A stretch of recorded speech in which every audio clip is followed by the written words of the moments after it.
Salute, and welcome. Welcome back to the Black Ocean. Now, swimming in the deep end with your host, the one and only Great Black Shark.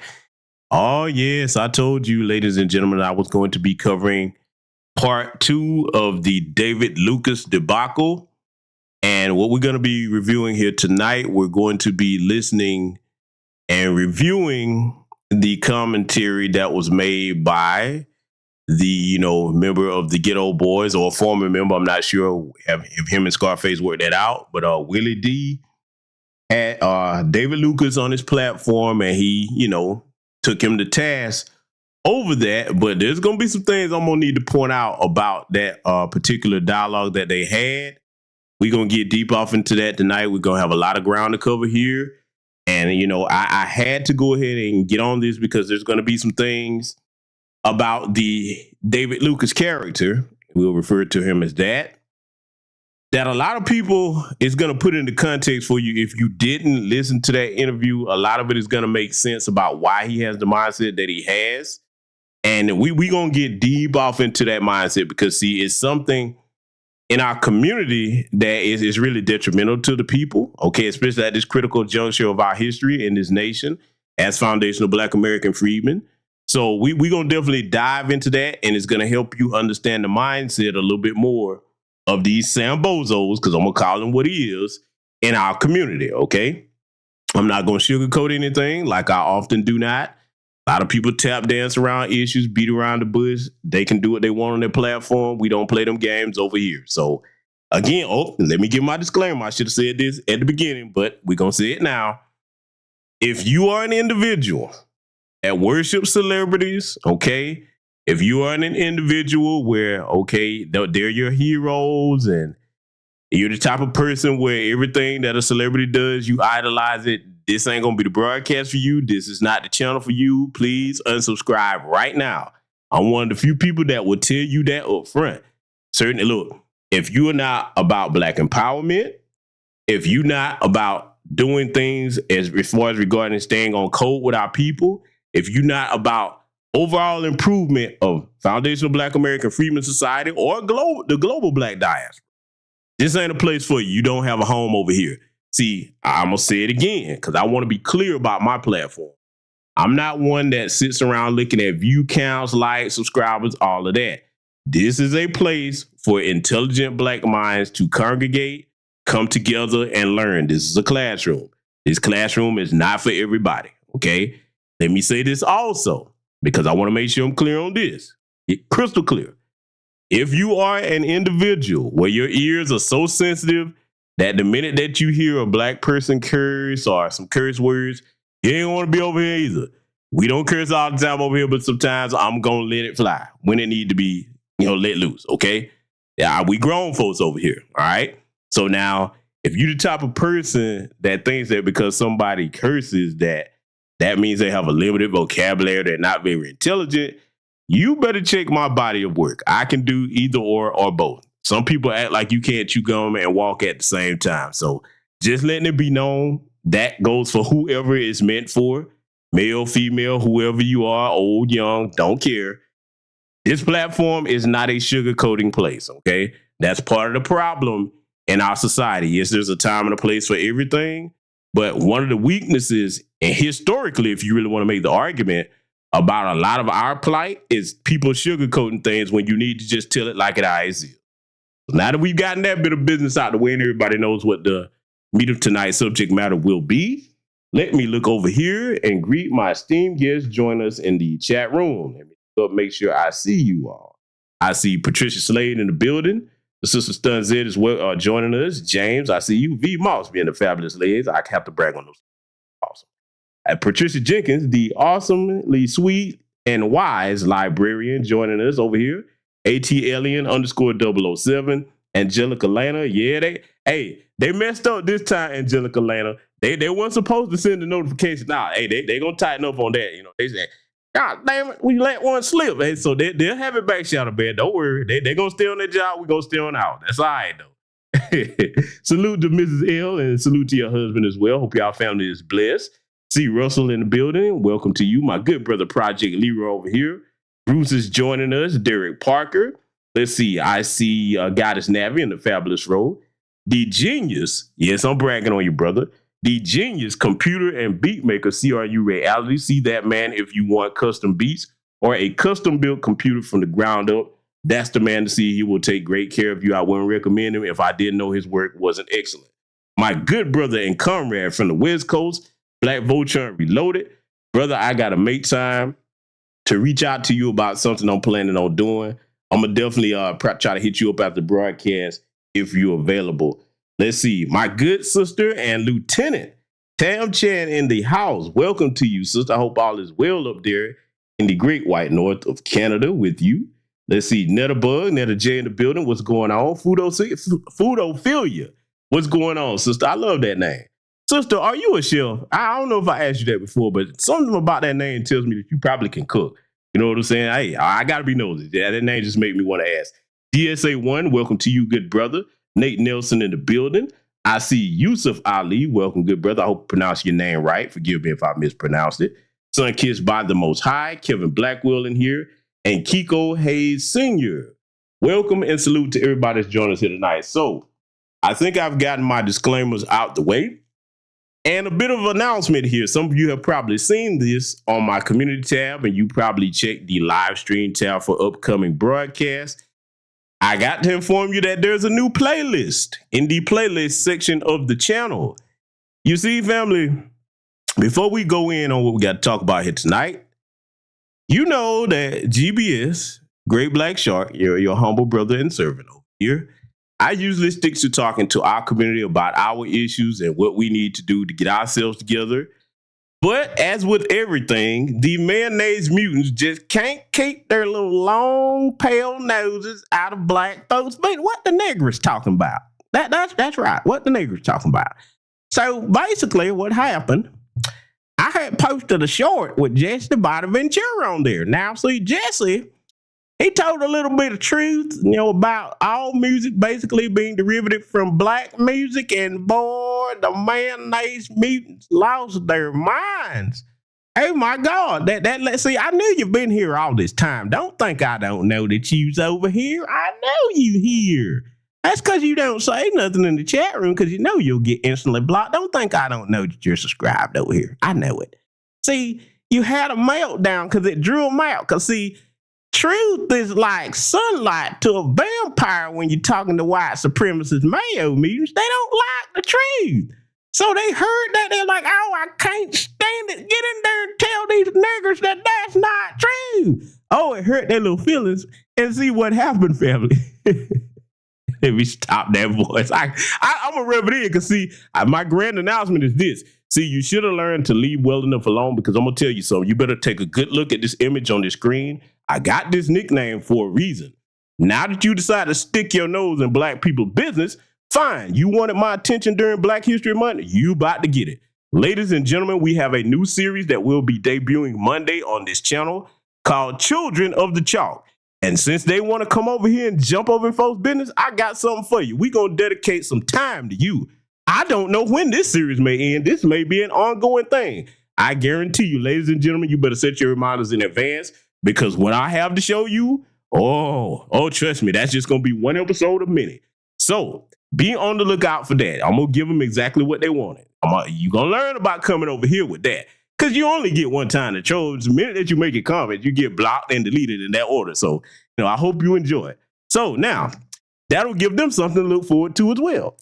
Now that we've gotten the announcement, I see y'all laughing over here.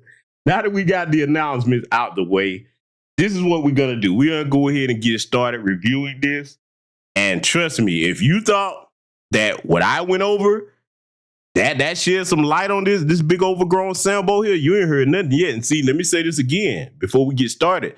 This is why I've always said over the years, I don't want nobody censored. I don't want you not to be able to talk, whether it's coons in our community or white supremacists. I don't want you not to be able to say nothing. On the contrary, I want you to say whatever's on your mind. I really do. But you just need to be prepared to deal with the consequences of what you say. We have freedom of speech, but there's also consequences for certain things that you say. So I don't ever want nobody censored. Do not mistake me on that. In fact, I want you to come out and say what you need to say so that way we know how to deal with white supremacists and sambozos in our community alike. Okay? That's what I want. I don't want nobody's channel taken. I don't want you not to be able to go. Nope. I want you to be able to say what you need to say. Just be prepared for the consequences that come along with that. Okay?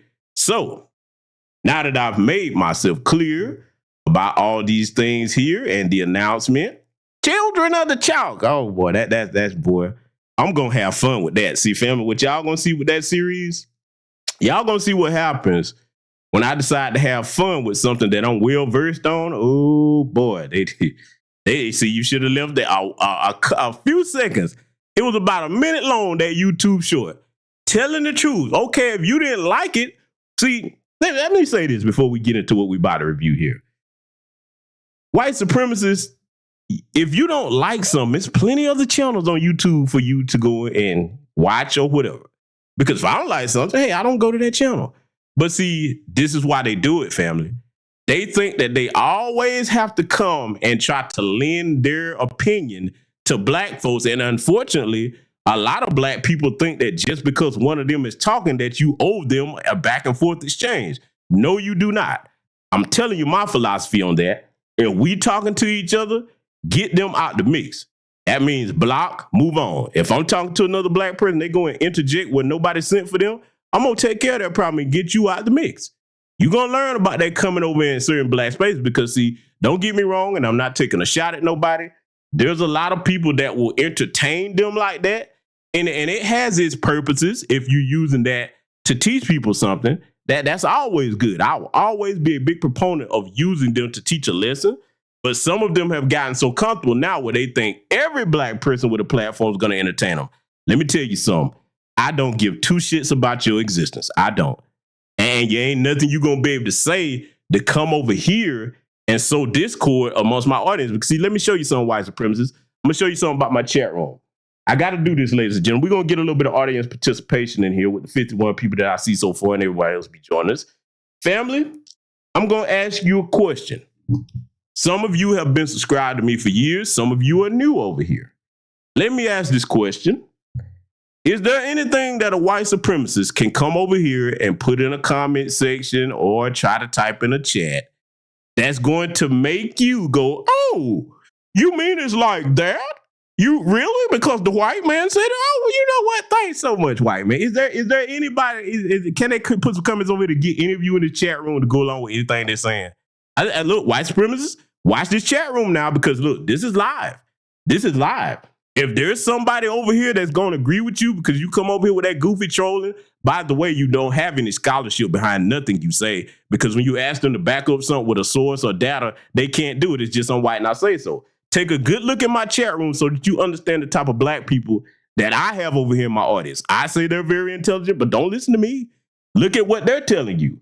I want you to take a good look at this roll collar nose over here so you can understand that you're not going to find no coons over here fishing. See, I'm going to say this with no disrespect to them because I don't have no beef to them, but you better understand that the black people that's going to agree with you on a lot of the lies and stuff that you tell, you better go over to places like Anthony Brian Logan, okay? Or you better go over to places like, let me see, what's another guy? What's his name? Brandon Tatum, okay? Or Brandon Fakum, as my good brother Torian Ray calls him. You better go over to them, the Hodge twins. There's plenty of sambos on this platform that are black that you can go over to. You better go find the Tommy Sotomayers, okay? You better find some of the coons in the manosphere. Not all of them are coons, but some of them are. There's platforms that you can go to, okay? This ain't going to be one of them, all right? So now that we've gotten that bit of business out the way, hopefully that will let them understand where they are, because if they don't understand it yet, just wait till Monday. You're going to learn, boy. You're going to learn by coming over here. Yes, you are. I digress. No, we're going to go ahead and get started with this analysis, ladies and gentlemen. We're going to have some fun over here tonight. Episode of information and instructions to help you navigate through this wild, crazy, beautiful world. In the studio, David Lucas. Yes, sir. I'm here in the flesh. Welcome to the show, man. Thank you, buddy. I appreciate you for taking the opportunity to talk to me. Man, you've had an interesting week. Yeah. It's been an interesting week. It's been a very interesting week. For those of you who don't know, First of all, there's been a plethora of comedians who have been going back and forth, airing out personal grievances publicly, primarily between one another. David took a different route. David, at one of his recent shows, I believe that was at the Funny Bone in Kansas City. Yes, sir. Kansas City, yeah. David said that he would not have kneeled on George Floyd's neck. He would have shot that nigga. For context, he was trying to get a black heckler off of him. And the black heckler, and I got to say this, the black heckler was very irritating. So me understanding comedy the way I understand comedy, I know you had to go in and try to eviscerate him. I get it. Yes. So you told him that you're trying to, you're showing why these white folks, these good white folks, why George Floyd got a knee on his neck. Right. Now, you would have been cool right there, perhaps, depending on how you look at it. You could have counted your losses, or you could have counted your wins. Okay. Let me go ahead and stop it right here and deal with this, okay? Because, see, we're going to address more than just David Lucas over here tonight, all right? First of all, no disrespect to Willie D, but Willie, my brother, there's no context to put that in. There's no context other than what we heard. There's no context. See, this part, the word context, a lot of our people latch on to certain things and put them in an improper context. And they put them with words where they do not belong. There's no context to put that in to justify it. Now, Willie didn't say it was justified, but I'm saying that putting context to it, a better choice of words would have been to say, okay, this is what happened. All right, this is what happened. Because sometimes when you say put it in a context, it can be misconstrued as justifying. Okay, again, Willie D didn't justify it. But he said also, Willie D was saying to him that, okay, you probably could have been cool right there when he was talking about this is why, George Floyd got a knee on his neck. No, Willie, he wouldn't have been cool right there. But he wouldn't have been cool right there at all for any black person that values the life of their black fathers, black sons, black nephews, black male cousins. No, he wouldn't have been all right with us. And the community in Macon, Georgia, they're letting it be known. Because let me tell you something. One thing that y'all don't understand about Macon, Georgia, and I touched on this in the first part of what I'm doing here tonight, the previous broadcast I did, he ain't cool here. He ain't cool. I'm telling you now, man, the best thing for you, dude, you might better go ahead and move. Because I already know what's going to happen. You know what I'm saying? And I ain't wishing it on you. I ain't going to send nobody after you myself, but I know what's going to happen, man. You can't play like that in Macon, Georgia.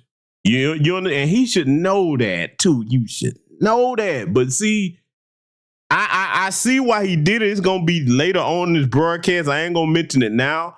But see, sometimes, let me tell y'all something, right? Because see, I don't want to see none of our people be in situations where you piss off a segment of the community, then certain people try to get at you. Sometimes you have people with David Lucas's mindset, they'll get off away from like black society and they'll start hanging around a whole bunch of them folks. You know what I mean by them folks, okay? And then you start to forget that, hey, if you're going to be amongst your people, it's certain rules that you're going to have to abide by as far as basic respect. Basic respect, okay? And this whole hiding disrespect behind jokes, that is never something that I'm going to give a pass when it comes to certain subjects, particularly about tragedies that happen to our people. Because like I said in the previous broadcast, you're not going to find any instance of a Jerry Seinfeld or anybody else making jokes about the Jewish Holocaust or any of the Holocaust victims or none of that. You're not going to find that in any community mocking their historical tragedies, okay? Be it back in the past times or in present day. They don't play them kinds of games. And today, We're not playing them kinds of games either. See, because this is something else that a lot of people that run their mouth, especially about places in the South, particularly Georgia, Atlanta, places like that, people that pass through that don't live here, because it's a difference between you just passing through a couple of times versus you living here. A lot of people don't understand the culture of black folks down here. This ain't no coon-friendly place, man. Do we have them here? Yes. But most of the sambos and the coons, they're not out running around about regular black people. No, they are not. They are ostracized. Look, let me tell you something. This is why I come back and correct a lot of stuff when I hear different people who some of them mean well, say certain things about down here in this state in particular. I'll be like, oh, no, you going to get somebody hurt saying that. Don't play that game. Before we get back to it here, one of the biggest misconceptions, particularly about the city of Atlanta, man, all the gay people down there. I'm like, no, there's places with larger gay populations than us. DC, San Francisco, other places. I can name on and on. But one of the things that it gives the misconception about is when you come here, you thinking that, okay, because there's a lot of gay people, by the way, most of them came from other places. I don't even need to get started with history on that. A lot of them came from other places.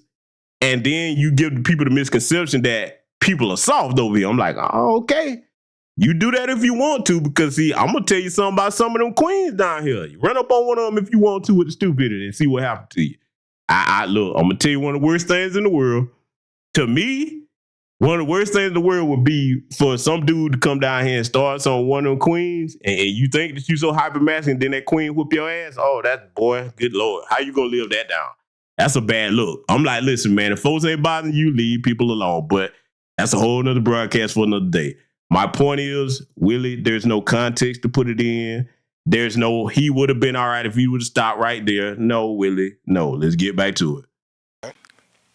But you took it a step further, and the crowd was, at that point, the crowd was audibly shook. But you took it a step further, and you said that you would never have kneeled on George Floyd's neck. You would have shot that nigga. You've had a week or so to think about what you said. Do you still feel the same way as far as the joke, upholding the joke and being defiant and unapologetic about it? I'm an advocate for free speech, right? Okay. The great Patrice O'Neal said that a funny joke and a bad joke come from the same place. So that was my attempt at comedy. Explain that. It was to get shock value. I'm a troll. You heckle me, now I heckle you. I talked to George Floyd's brother. When? Sunday. Trey, you know Trey? Yeah. Trey the Truth? Yeah. I think he said he's George Floyd's brother or cousin or something. I'm not sure what the relationship is, but I know. Salute to Nathaniel L. Nielsen for the cash out. Thank you very much for that generous donation, my brother. Now, let me tackle something real quickly here, all right? You hear him saying, okay, I'm a troll. First of all, you see what you're looking at on the left-hand side of your screen, and I got to go here. I got to do it. You a grown man, and you sit here and let yourself get to that size. Yes, I'm going here because it's going to make perfect sense. That go to show you that you really don't take life too seriously. You're not very disciplined. So it makes sense that you would try your hand at being a comedian because, like I said in the previous broadcast, this guy probably doesn't have any accomplishments outside of that, okay? Now, I'm all for all of our people making an honest living. Don't have a problem with that. But see, he's using the excuse, okay, the guy was heckling me, so I had to do something to get him off of it. Sir, that goes to show you're not a very talented comedian because I refer back to the greats, Red Fox, Charlie Murphy, okay? You name it. Whoever you want to name, past and present day. There's been plenty of comedians that have been heckled. And listen, I'll even give it up once again to the white comedian, Bill Burr. Bill Burr had a whole auditorium going in on him. He roasted the hell out of Philadelphia and turned the crowd around where they were dying of laughter. And they couldn't do nothing but give him a standing ovation at the end of it. That is still up here on YouTube. I said that in the last broadcast. I want y'all to go see that, okay? So that shows you not very talented as a comedian. But see, what it did show us also was that you have a hatred for black society. Because I'm just going to go ahead and say it. Yes, this is a tether. Yes, he's going to confirm it here too. In case you're not aware of that, we're going to get to that. But this tether has this vitriol for black folks, okay? Because you could have went any number of routes to shame the dude. I mean, look, I'm not a comedian. Don't really try to be now. I can make y'all laugh from time to time, but I'm not a professional comedian. If you really wanted to get a heckler off of your door and it's a man, come on, man. There's a couple of routes you could have went. Back to business, man. I'm like, okay, shit. You could have went the route like, all right, man, keep talking now. You know, I'm going to be over at your girl house now. I mean, you could have said so many different things to shut a heckler down or either make him so mad that he get up and try to do something stupid and the security kick him out the building. So, no, they're trying to get a heckler off you. That's not going to cut it. Let's get back to it. No, Trey. Shouts out to Trey. Trey the truth. Yeah. And I told him, I said, Trey, if I upset you personally, because that's your relative, I apologize. But I don't apologize for doing a joke. Who are we as the gatekeepers to say when a joke goes too far? I joke. We are foundational Black American freedmen, men and women. That's who the gatekeepers are. Because, see, when he made that statement, even before I heard him confirm that he was a tether, basically, that struck me as odd. See, look, this is a learning lesson for our people over here tonight. You can tell tethers by certain statements they make because, see, only a tether would say something like that. Who's the determiner, the gatekeeper of a joke? It's not about no damn joke because that was not a joke. That was not a joke. That was a white supremacist dog whistle, and you were showing your allegiance to them folks because you've been trying to do this comedy thing for a while. You're not very talented. You're not very funny. So now you're like, okay, fuck it. Let me go the white supremacist pet role. And look, I hope that one of them steps out with a collar and a leash to put on your big overgrown, untalented ass because you are done in our community. You're definitely done in the city of Macon, Georgia. The only people that's going to support you are going to be the white supremacists there. And when they start doing that in that city, buddy, if you, oh man, let me tell you, you think you got issues now? Look, I'm gonna say it again. I'm being serious about this, bro. Just move out of Macon. If you still in Macon, Georgia, I'm telling you, if this happens to find you, you would be wise to take my advice and go elsewhere. You are not welcome in that city anymore. Okay? Now you can do what you want to do. Fine. Just know that when you choose to make certain decisions, there's gonna be consequences enacted behind those decisions. Okay? You have made people very irate about what you said. And before anybody started talking about, well, they always getting at a black person, but not the white person. I'm like, oh, I guess you don't really know the history of Macon, Georgia. Let me tell you something. Anybody can get into that city. Or don't you try that. That's how I can tell you hadn't never been there and spent no time. If anybody says that, for the people that may, oh no, white supremacists get that work down there. Let me, boy, see, I'm gonna have to. I got a project that I'm working on that's gonna really introduce y'all to a lot of the people in a lot of these different areas in Georgia. I'm gonna be working with my uncles and a lot of other people in the community that I work with to put that project together. I'm gonna take my time and do it right, so that way y'all can kind of say, okay, for those of you that have never been down here, or you just going by what somebody you heard them say, I'm gonna put something together that's gonna give y'all a context from the average everyday black man and woman that's down here in Georgia, north, south, east, west, okay? Just be looking out for that. We're going to get that done this year. But I'm just telling you, David, man, dude, you done to make them, man. All this stuff that you up here playing around talking about you a troll. See, this is the other thing about being a troll as a grown person. That's something that's for children, man. See, that say a lot about somebody when you run around as an adult calling yourself a troll. Because the real world is not very kind to trolls. You ever notice that? Think about, see, this guy right here is probably one of them dudes that are running around playing with certain kinds of pranks, like you trying to antagonize somebody or jump on somebody. Or y'all seen them pranks that new goofy white kids play. And I can't remember the name of one of them goofy dudes, but he messed around and got shot by somebody playing like that.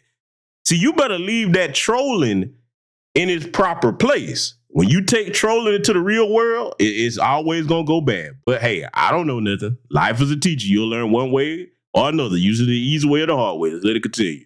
About beating on white women. I joke about killing white women. I joke about gay people. I joke about the transsexual community.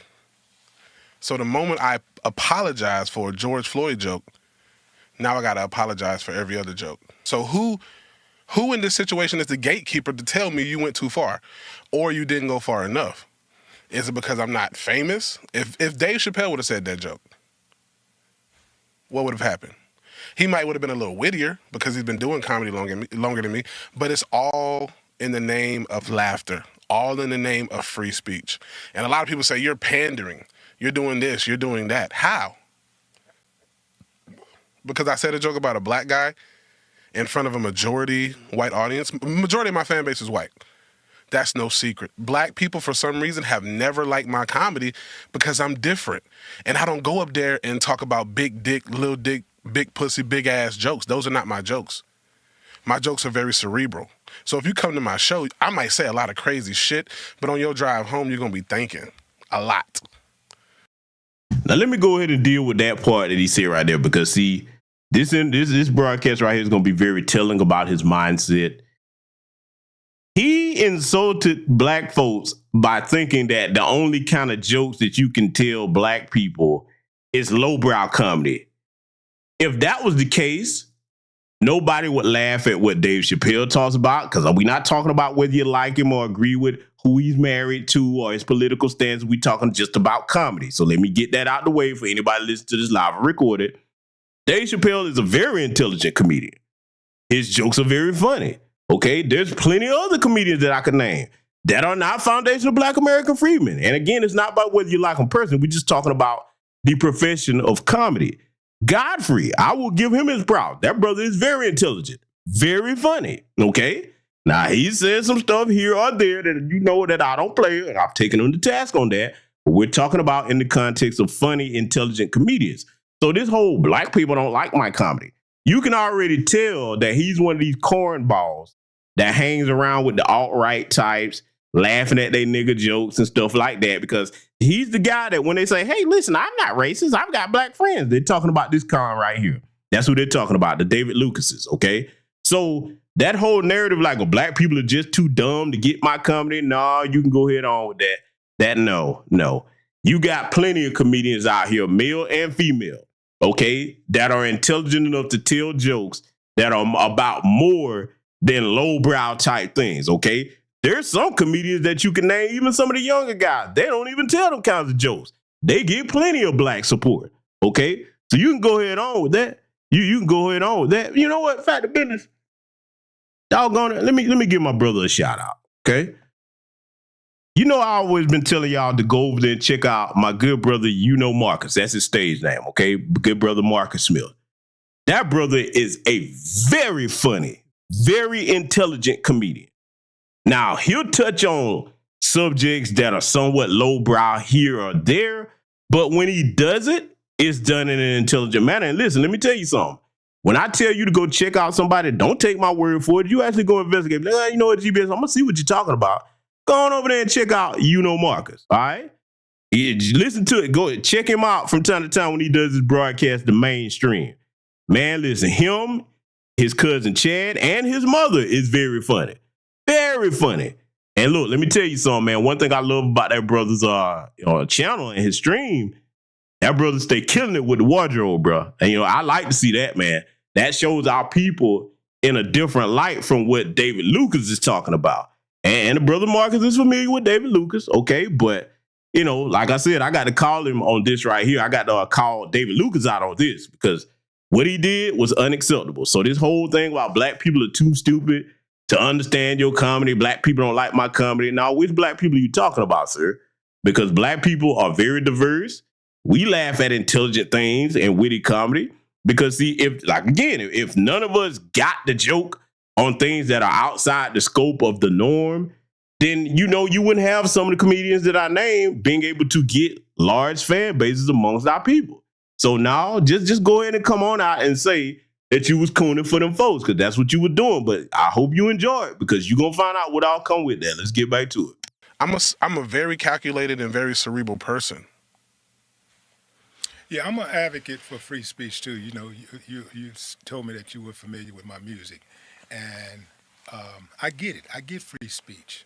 But I get free speech. Okay. Now, check this out. I really do understand comedy. Mm-hmm. And I do know that comedy is subjective. Right.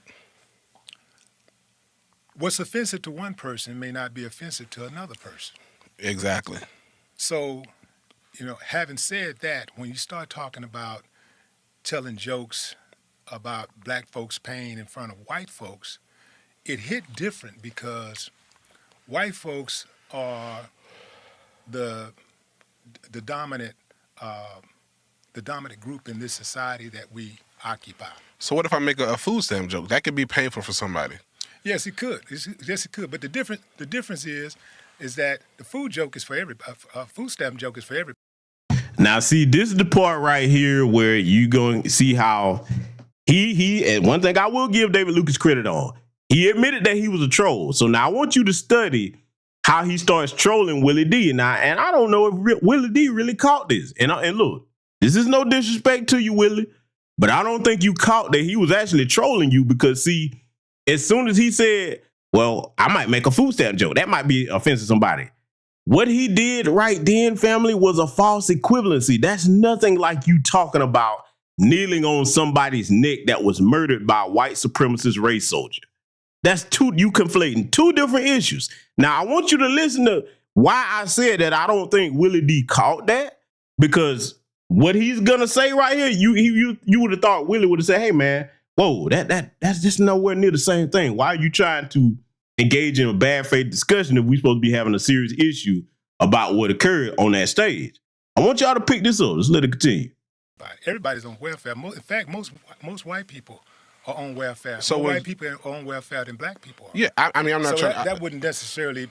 I'm not trying to argue the facts. I'm just saying, like, black anything can be offensive to somebody. Right. Anything can be offensive to somebody. My dad died in November. You know, I joke about him. Salute to the Good Brother Project, Leroy, for the cash out. Thank you very much, my brother. Okay, so now you heard what he just said. Because see, family and ladies in particular, I would be remiss if I didn't point this out and say it this way, because I'm probably one of the only people that's going to say it this way. A lot of you that like to laugh at stuff because you think it's funny, you better pay close attention to this, because even if you like David Lucas, and some of you in here probably like, well, man, I kind of thought he was funny, whatever. You better listen to when somebody tell you that, okay, their own father died and he made a joke about it. See, that goes to show you that, first of all, any individual that make a joke about one of their parents dying, that goes to show you what type of individual you dealing with. That's a low-life scumbag that don't have no values about nobody. So if they don't respect their own parents in death, what make you think they're going to respect you in life? You understand what I'm telling you? And see what I'm saying, particularly to you women, a lot of y'all love to laugh. I love to laugh. Laughter is good for the soul. It's very healthy. It's very therapeutic. As black people, yes, we should laugh, and we should laugh a lot. But we better know when something's not funny. Because, see, this type of bastard right here, and I'm going to call him what he is, these types of people are liabilities amongst us.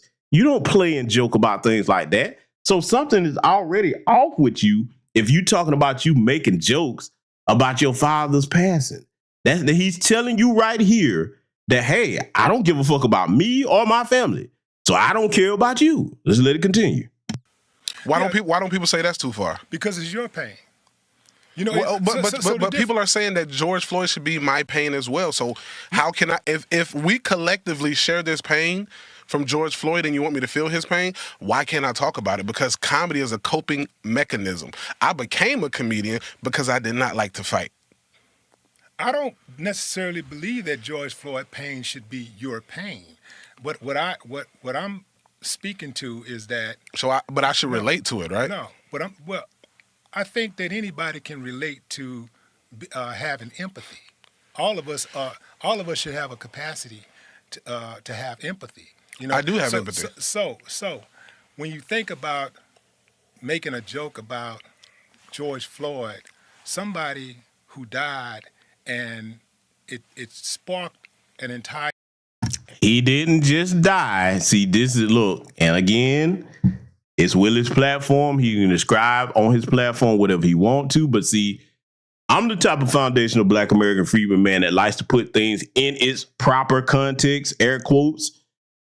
George Floyd didn't just die. He was murdered in front of all of us, okay? That's what happened. Just like Breonna Taylor was murdered, okay, in her own home. not breaking any laws, where she was supposed to be, murdered. Make sure y'all get this language right, because see, if you think that I'm just nitpicking or, oh, GBS, you splitting hairs over words and semantics, no. When the Jewish community airs out a grievance, aren't they specific with their language? See, look, I'm gonna tell you something. I respect a lot of the way the Jewish community operates. As far as them going and checking people that disrespect their folks, yes, I respect that process. Do I agree with everything they do? No, I absolutely do not. I've taken them to task many times over the years about certain things in their community. Okay? So when it comes to that whole getting the terminology and the language straight, you'll never hear a Jewish person just talk about somebody that was murdered in their community and say, well, he just died, as if it was natural causes. No. And I know Willie knows that, but what I'm saying is, to my audience, language and terminology matters, okay? George Floyd was murdered. He didn't just die, okay? Because see, when you say that, that leaves the door open for, the narrative out there, well, George Floyd died of a drug overdose. Okay, despite the autopsy and the coroner's report, which they try to cherry pick bits and pieces of instead of showing the whole thing, where they admit, and I've covered it on this channel, where it showed that he died because of asphyxiation. Somebody kneel on your neck for 8 to 10 minutes. This is what you tell them all. Like, okay, if you don't think a knee on your neck for 8 to 10 minutes to kill you, well, then kneel down. Let's get that going with you. See if you live, because it don't take but a few seconds really without oxygen before damage starts to occur in your brain. And especially when it is to the point where it's involuntary, where you can't just turn your breathing back on. Okay, we're not talking about just simply holding your breath. When somebody strangles you or chokes off your oxygen supply, man, listen, you are going into a state of death at that very moment. But hey, black folks don't have no common sense. We don't know nothing, according to David Lucas and his buddies. Let's get back to it. A movement all around the world, because black people, black men specifically, are being gunned down in the streets like dogs by the police, and there's no accountability for it. And so here's the thing. I get that you have a majority white audience and you have to tell jokes that makes them laugh also. But here's the difference. Can I ask you a question, Mr. Willie? But here's the difference. Let me finish the point first. Okay. Absolutely, you can ask me a question. The point is, George Floyd, what happened to George Floyd could happen to you. It's more likely to happen to you than anybody in your white fan base. Okay. And so that's the difference. And also is because, see, when you crack jokes about white folks and that could possibly offend white folks, right, the difference between offending them and offending us is that they can decide when they don't want to laugh anymore and when they want to shut you down. They could shut you down. We don't have the luxury or the power to shut you down like that. They can tell you at any point, you ain't playing no more funny. You ain't playing at the Funny Bone anymore. You're not gonna play at the Improv. You're not playing at none of these arenas and stuff that we own. They could shut you down. You ain't getting no films. You ain't getting no sitcoms. And that is the difference, I do believe, in why black comics will offend black people and feel no need to apologize. I don't believe but stay away. But stay away from jokes that offend white folks. I don't agree. Explain. Because I have jokes that offend white people. What I'm saying? Now I get that. But there is when it comes to jokes that offend white folks, you can tell jokes that offend white folks. That's not a big deal as far as just telling the joke itself. As long as white folks are laughing at those jokes. As long as white folks, for example, Richard Pryor would tell jokes about white folks all the time. Richard Pryor was one of the most conscious comedians ever, but you wouldn't know it if you wasn't really watching and really thinking, because Richard covered everything. But one thing what he did is that even in our pain, he made, if he talked, whoever he so-called offended, he made that particular group or person laugh first. Okay. And he made them laugh at his jokes first. And they didn't have to look around and see who else was laughing. He made them laugh first. He made white folks laugh. But here's the deal. When you make white folks laugh at your jokes, and you're a black person, you making white folks laugh at your jokes, for example, that's cool. As long as at the end of the day, they know that they still hold the trump card. But what joke determines that? What joke determine that? What joke determines that they still hold a trump card? I have literally embarrassed white people in front of white people. Words. I saw you. I saw it. Okay. I saw it. I saw it. I just want everybody to know that I'm an equal opportunist. You are. You're an equal opportunity offender. I get it. But what I'm saying, what I was saying is that when you offend white folks and you offend black folks, there's a different dynamic at play because they can shut you down. You, like you said, because your fan base is predominantly white, people accuse you of pandering. But that wasn't by choice. What wasn't by choice? That your fan base is predominantly white? Let me tell you a quick story. Before the Sambo tells the quick story, let's deal with a couple of things he said. Now, first of all, Willie D was trying to talk some sense into him and tell him that, hey, listen, what happened to George Floyd can happen to you or any black man in this country. That's an unfortunate reality. Okay. And I've already told you the last broadcast, my family members, the men, and we had a conversation about that after that happened to discuss what we're prepared to do should that occur. And all of us came back unanimous. We're not going to sit there and watch one or the other die unjustly like that. Okay. Now, whatever y'all do in y'all families is y'all business. That's what happened in mine. Now, let me tell you where I'm at with it with the David Lucases and the Candace Owens and all the rest of them. If you come out and mock out with people like that, remember David Lucas said, now I'm going to show you why, you know what I'm saying? Show what these white folks why George Floyd got a knee on his neck. So, buddy, when your time comes, let me tell you something. Y'all can say what you want. Some people probably finna unsubscribe when I say what I say and not come back. That's fine. I don't mind that. Where I stand with that, when you make them kinds of statements, first, as I always say, that's why I don't call everybody a brother or sister in our community. But if them folks put that knee on your neck, David Lucas, I'm not going to say nothing. Because you said that you told the heckler there that, you finna teach the white folks why George Floyd got a knee on his neck. So I feel like you get what you draw to you. I'm not going to waste my precious energy and resources on putting the cape on for a liability to my community. Because, see, you think back to that goofball that was down there in Texas them years ago, and I forget his name. And see, that's another thing. History doesn't really remember the names of Sambos and Sambits that die, Samboing and Cooning, but y'all gonna know who I'm talking about. Somebody might put his name in the chat. But you remember that black dude that ran down there, and he was down there in Texas, and he ran up on the cops talking about trying to shake their hand. They told him to sit his little black ass down, and he didn't. And what happened? He died with his hand outstretched because they blasted him. And he was on Facebook, all this cooning and telling black folks what we need to do. Oh, ain't no such thing as, white supremacy, and all the cops aren't bad and all this other stuff. And one of them good cops that you walked up to shake a hand, because I think they said you were trying to break up an altercation or something, he blew you away, and he's no longer here. I don't mourn those types of people. The way I see it, and some of you going to find this cruel, I listen. Trash sometimes takes itself out. We are at a point in our community where certain problems are going to take care of themselves.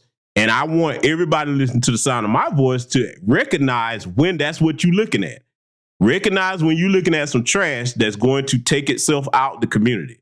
You don't expend time, energy, or resources on trying to put the cape on for David Lucas when them people come for him. Now, what you can do is acknowledge that what happened was wrong. But as far as trying to help that individual and their family, nope. You on your own. See, the reason I'm saying that, because a lot of people are like, man, damn, that's a cold-blooded statement to make. No, it's not. Because black people that are gathered over here in my chat room, you need to understand that you need to respect who you are, your family, your lineage, your community. And we need to be good to each other as far as what we're worth as black people. Our help, our energy, okay, our concern, that is not something to just be tossed around.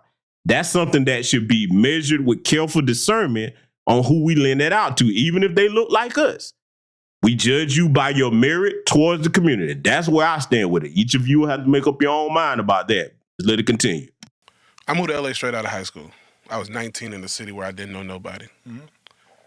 Bruce was my mentor at the time from Atlanta because I was going to his mics. I went to all the black clubs that he told me to, and these people gave me so many problems. So I said, if I'm going to have problems in this entertainment industry, it's not going to be from people that look like me.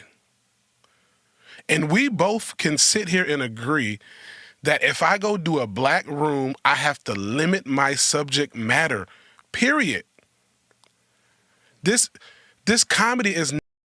Let me stop him right there because, see, there's plenty of comedians that would take him to task on that. No, you limit your subject matter because you have limited talent. I'm going to say it again. You limit your subject matter because you have limited talent, David Lucas. If you were talented, you could walk into any demographic of audience, not just black, white, Asian, or whatever. Listen, let me tell you something, man. Don't take my word for it.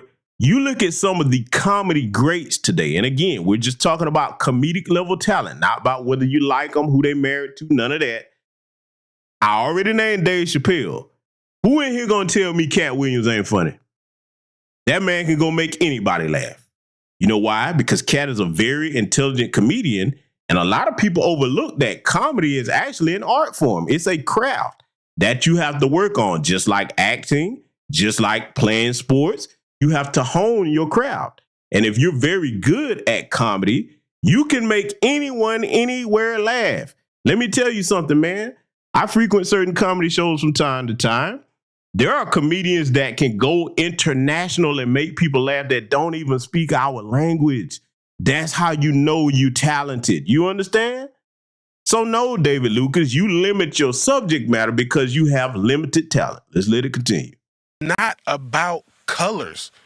It's more so about classism. Have you told any Holocaust jokes? Yes, I have plenty of Jewish jokes. You got Holocaust jokes? It's on YouTube. Oh, I got to see that. I know that's a bold-faced lie. Oh, no, you don't. You probably joked about Jewish people, but you don't have no Jewish Holocaust jokes where you talking, making light of that tragedy on YouTube. You know how I know he lying, family? You know how I know he lying? Years ago, on this very channel, I had, because you know this is a classroom, a lot of my earlier content, some of it I moved to Patreon for a particular reason because YouTube is their platform. They can do what they want. I had a broadcast up with Dr. Tony Martin speaking about history, not using any derogatory language, not saying anything ill about it, just talking about history of the Jewish role and involvement in the slave trade. You know YouTube, they didn't want that up. Oh, no. So I know damn well you don't have no jokes on YouTube mocking the Holocaust. You a lie? I want somebody to prove that to me. See, I want you to listen to what he tell Willie about this right here too. No, you don't. And not only do you not have jokes about the Jewish Holocaust on YouTube, you're not going to go nowhere and tell no Jewish Holocaust jokes. Because see, look, watch. To go to show you how this big fat bag of dog shit is full of shit. If you think that the Jewish community would come at Kyrie Irving for simply posting a link and he didn't say nothing now.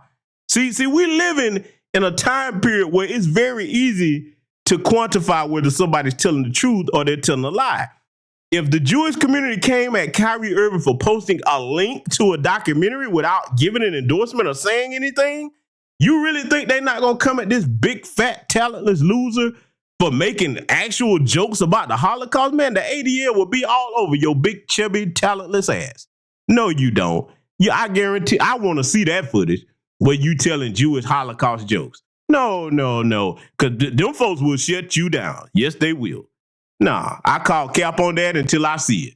And if you are doing that, okay, just know that you're going to keep on with that trolling. You're going to find out which people not to troll. And see, I'm going to add this to it. Not only do I not believe that, I guarantee you with just regular white society that's not Jewish, I bet you won't go make fun of any terminally ill white child or any type of tragedy that they behold in their community. Fact of business, I tell you what you do. You go make a joke about the 9/11 victims. Go do that just like you did about George Floyd. See what white America does to you. I know, see, he's not stupid. He's being very obtuse with Willie D. And again, I may be wrong, but I don't think Willie caught that. If you just listen to his demeanor, it's almost like a lot of that went right over Willie's head. I mean, people can take that how they want to take it, but you'll see. We're going to get right back to it. Let's let it play.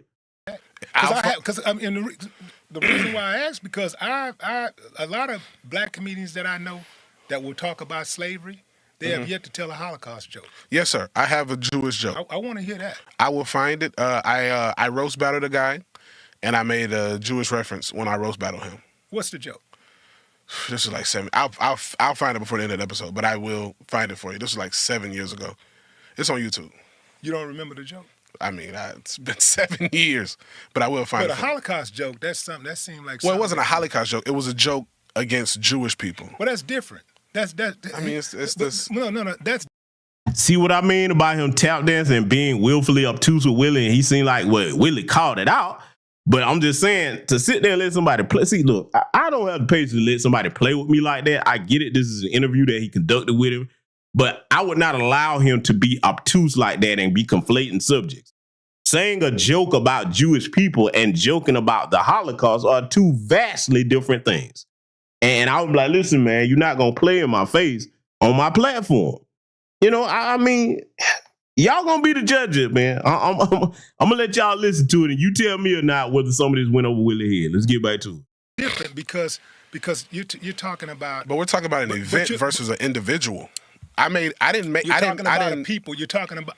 But that's an event. You're talking about a particular group of people versus exactly an event, an atrocity that Jewish people don't take lightly. But that's an event versus a group of people. But those are two different instances when it comes to comedy. Like, I respect you when it comes to rap. Like, I can't tell you how to write 16 bars, and no disrespect to you, but you can't tell me how to write a joke, and nobody else can. I get that. But here's the thing. So what I'm saying is, we can't tell you how to write a joke. But you're talking about a situation. You're talking about an event versus an individual.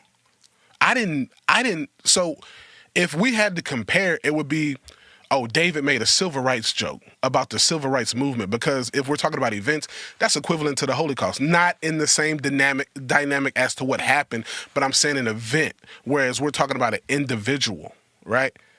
You get what I'm saying? Whereas you're trying to say making a joke about a Jewish person is not the same as making a joke about the Holocaust.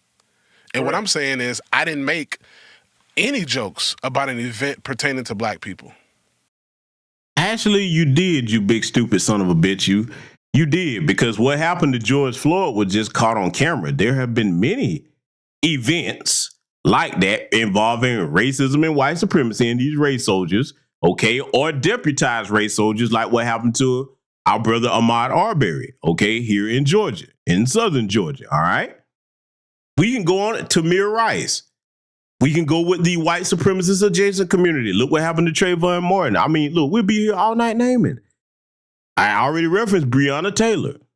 There's so many different names. Philando Castile, all right? So it is an event. See this right here, that gave me the clue before he confirmed it in this very broadcast, and you're going to hear it here tonight, because I'm not going to cut that part out, where he confirmed that he was a tether. Because only they will make certain comments, because they're very ignorant, not only about our history, but about their own people's history, okay?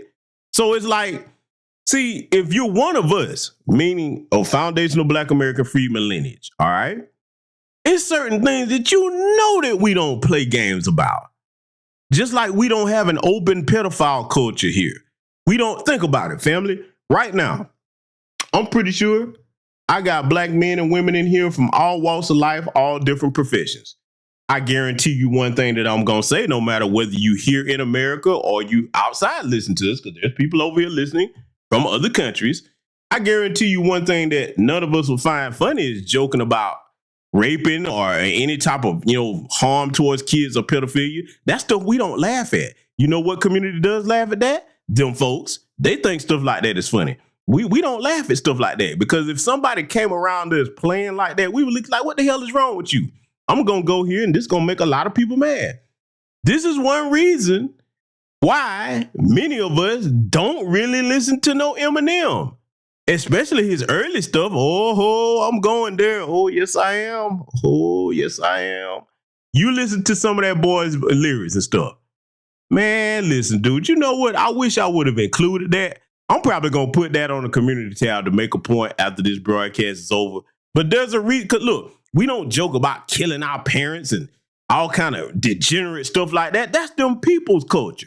And see, one thing about the tethers, they idolize the people in the dominant society so much that they want to emulate their culture. Oh, I'm not done yet. I'm going to prove my point on that. Remember, and those of you on my Patreon, you know I posted the information about this so that you would have accurate facts about it.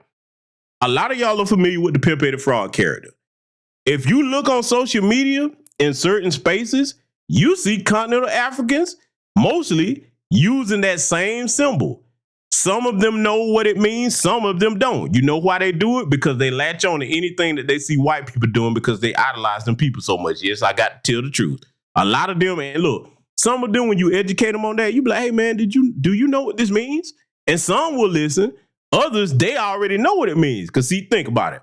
Why you think they come over in our spaces talking about gyreers and IBs and all this other stuff and the college, this and that, or some of them outright, you're some niggers and all this other stuff, trying to sound like them folks? It's because they idolize and want to emulate their culture. Okay? Yeah, I told you, when I make something make sense, man, I go all the way around the block with it. Let's let it continue. Have you made a slavery joke before? Yes, plenty. That's an event. It is an event, but Yeah. we're talking about the joke that I'm right here right now for, because I have. If you go scroll through my Rolodex of jokes and my videos, because I'm not ashamed of anything, you can find many of jokes that we can sit here and pick apart. The George Floyd incident escalated into an event when it became a movement. Why? So Why? Because it became a movement, and because people protested all over the world, because of that event. So how do you feel? It was that event that triggered the protest all over the world. So how do black people feel about white people protesting with them for the Floyd movement? I think that it depends. It depends. How can we pick and choose? I don't know how all black people felt. But I'm saying this what I'm receiving about the white people that protested. I'm sure that there are black people who. I'm sure that there's a mixed bag of feelings. And let me ask you a question. When you spoke on me Sunday, wasn't that supposed to be a voice of black people? I don't know if that's the voice of black. That's my voice as a black man. But how many people were on your YouTube when you made that statement about me? I don't know. A few 10,000. Yeah, something like that. So at that moment, you're the voice for those group of black people. I'll take that. So right now, you should be the voice for that same group of black people.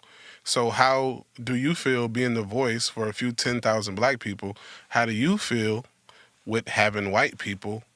When do you pick and choose when a white person is an ally?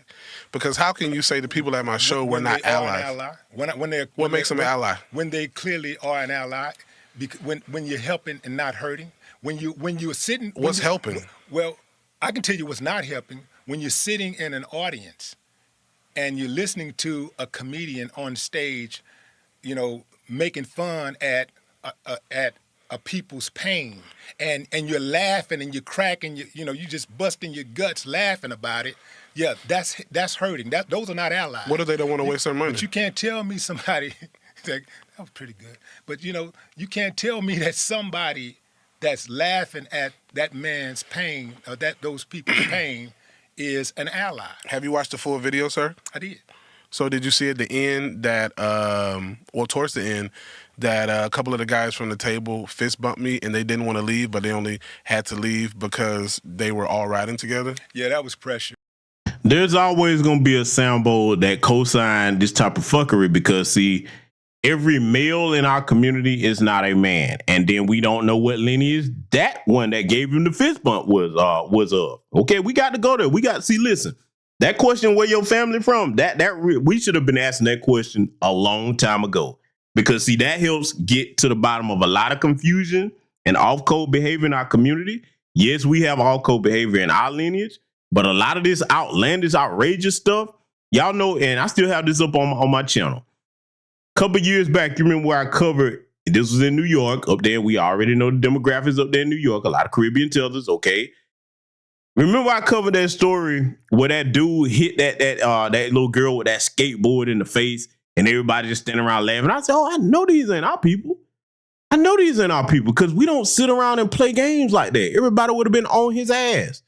Oh, especially if you down here. Man, look, dude, if you come down here and you hit one of these chicks with a skateboard, especially if she ain't trying to do nothing with, she ain't got no weapon in her hand, Every brother that's around, yeah, boy, you finna get to work, boy. You gonna get it Old Testament style. We don't play them kinds of games down here. Now, I know it's different from region to region, but for the most part, you can't like for example, like Rhoda Osmond, the lion ass brick lady. When we all heard that, we were like, wait a minute, nah, we know there couldn't have been our men standing around watching somebody hit a chick with a brick. For the most part, and everybody in here, no matter where you from, if you're a foundational Black American freedman lineage, you know that a lot of times if you see a situation and you out somewhere and it seems like dudes finna get riding with some chicks, usually people try to break that up before it even get to that point. That's our culture. We like, hey man, just let it go, bro. They women, man. Let it alone, man. It ain't even worth it, dog. You know what I'm saying? Go ahead, man. That chick's gonna do what they do, bro. You know what I'm saying? Somebody would have stepped in before it even got physical, okay? So that's how I knew a lot of us are like, no, something ain't right with that. Then we looked at the background of everybody involved, like, oh, that's people in your community. Rhoda, okay, Rhoda the Road Runner, which she turned herself in, but you know, hey, the name is gonna stick. You're gonna be forever Rhoda the Road Runner to me. But a lot of this stuff that he's talking about here, David Lucas, like I said, this is gonna tell y'all a lot about that type of mindset. And see, this is why you have to be vehement in checking that type of mindset. Because if you don't, let me tell y'all something, and I've said this in my last broadcast, I'm gonna reiterate it here tonight. When you start seeing these mysterious Black situations where they turn up where Black people are hanging or something happened to them, who you think helping to set them up? Y'all don't hear me. You better listen. Who you think helping to set them up? It's people like David Lucas that would do anything to get graces with them. Huh? Think about it. Which is more dangerous, the gang member or the person that want to join the gang? The one that's got something to prove to everybody else that he'll do anything to be a part of them. That's the mindset that we dealing with here. Let's get back to it. Oh, yeah, I felt like that was pressure. I saw him. I wouldn't have fist bumped you. I would have stayed on code. Why was it pressure? I wouldn't have fist bumped. You know, so we can say that my George Floyd joke was pressure. Here's the thing. Like everybody, just because somebody Black, all skin folk ain't kin folk. Who says that? I said it. Like people are calling me racist. How am I racist? I'm racist. Do you think I'm racist? Well, you can't be racist. Okay. You know, y'all hear that? Please not in America. Up. You can't be racist. Okay, I just wanted to know. Yeah. Hey, walk us through that particular set of circumstances that night leading up to the punchline. What part do you call the punchline? Because the punchline was when you the punchline. I would have shot him. I guess that was a couple, but the main punchline was when you said you would have shot him. I had a heckler who happened to be Black. Don't care what color or ethnic background he was. Mm-hmm. And my job at that point is to shut you the fuck up so everybody else can enjoy the show. Got it. I'm a troll. I've been trolling on Instagram and Twitter throughout all of this. So if you take me serious, that's on you. I'm a comedian. And I'm on the spectrum. I have Asperger's. I don't know limits. I say whatever. I don't filter myself. You guys, I'm going to tell you right now, I don't believe him when he say he got Asperger's syndrome. For those of you that don't know what that is, that's a chemical imbalance and emotional imbalance where people act as if they don't understand like what tact is or when something's inappropriate. I don't believe that, and I'm going to tell you why. Because, see, I study these white supremacists, and one of the tactics that they'll use now is to go and get a chosen sambo like a David Lucas, and then when they say something like this, they'll have them say, well, just tell them you got Asperger's or something like that. Yeah, that's what they do. Yeah, you listen, I'm going to need to do a broadcast on a lot of the modern day white supremacist tactics. In fact, the business, I'm probably going to put that in the Children of the Chalk series so I can show you exactly how they think since they want to come over here and try to mess with this channel. I got something for you. Your trolling is going to backfire on you because, see, I really should have done this a long time ago. But for the most part, I try to focus on us. Yeah, I'm going to put that in the Children of the Chalk series. We're going to break down that psychology and that mindset about them. So y'all be on the lookout for that. Like I said, if you have not seen the live stream that I got coming up, look in the playlist section of this channel, and that's where all the Children of the Chalk series will be, okay? So I'm just giving y'all a heads up for those of you that just joined us, all right? But yeah, I really don't believe that unless somebody comes out and confirms that, you know what I'm saying, that's his doctor or someone like that, he can prove it.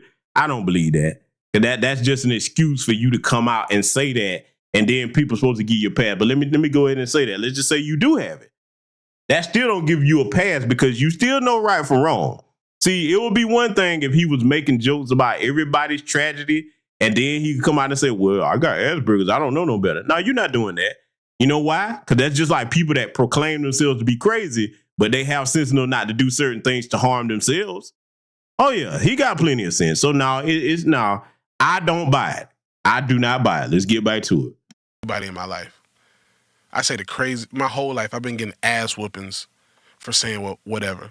So when I was on that stage, I said whatever because I'm in command. And if the boat is sinking, just like on the Titanic, I'm playing my motherfucking violin until that bitch sink. And I stand by that. And like I said, if I offended you on an individual level and you want to reach out to me, like you, I talk to you. I talk to Trader Truth. I talk to a couple of other people, right? And like I said, if I offended y'all on an individual level, I do apologize. But I'm not apologizing for the joke. Because then where does it stop? So, Dave, this sounds like to me a person who thinks that perhaps he could be wrong, but if I apologize, then I gotta apologize for something else. So I don't want to be on the hook for. I don't feel like I'm wrong. I don't want to be on the hook for an apology. I don't feel like I'm wrong. You don't feel like you're wrong. No, sir. So why can people make O.J. Simpson killing a white woman joke? I don't think that's cool. But it's been done. Yeah, it's been done. It's been done, and there have been people. That, so where's there? There have been people that have been offended by those jokes. There have been people that have walked out on those jokes. Where's their cancel campaign? I don't think there's a cancel campaign. There's definitely a cancel. I'm not an advocate for that. Of course, you made it like me. You did. What I'm saying, I'm not an advocate for canceling David Lucas. I'm not an advocate for that. I appreciate you. Let me put that on. No, sir. I don't think you are. But I'm not an advocate. I had a couple of flim flam BLM leaders, and we all know BLM is a hoax joke. You know, I had a couple of them call my mother's house, and I had just happened to be there. Because I was coming from Miami, Florida. Salute to the good sister Sakina Collins for the cash out. Thank you very much for that, my sister. Now, let me go ahead and deal with this part right here. And I'm pretty sure he's aware of it and has seen it.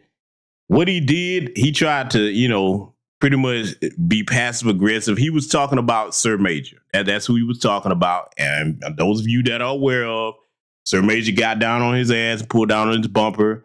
He pulled up on him and his mother and everything. Y'all, it was on Twitter. A lot of you that are, or X, formerly known as Twitter, whatever you want to call it, okay?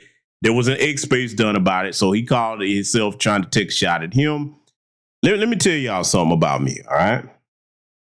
I'm the type of individual, and I've said this many times over the years, particularly in a recent fiasco that happened in the B1 community.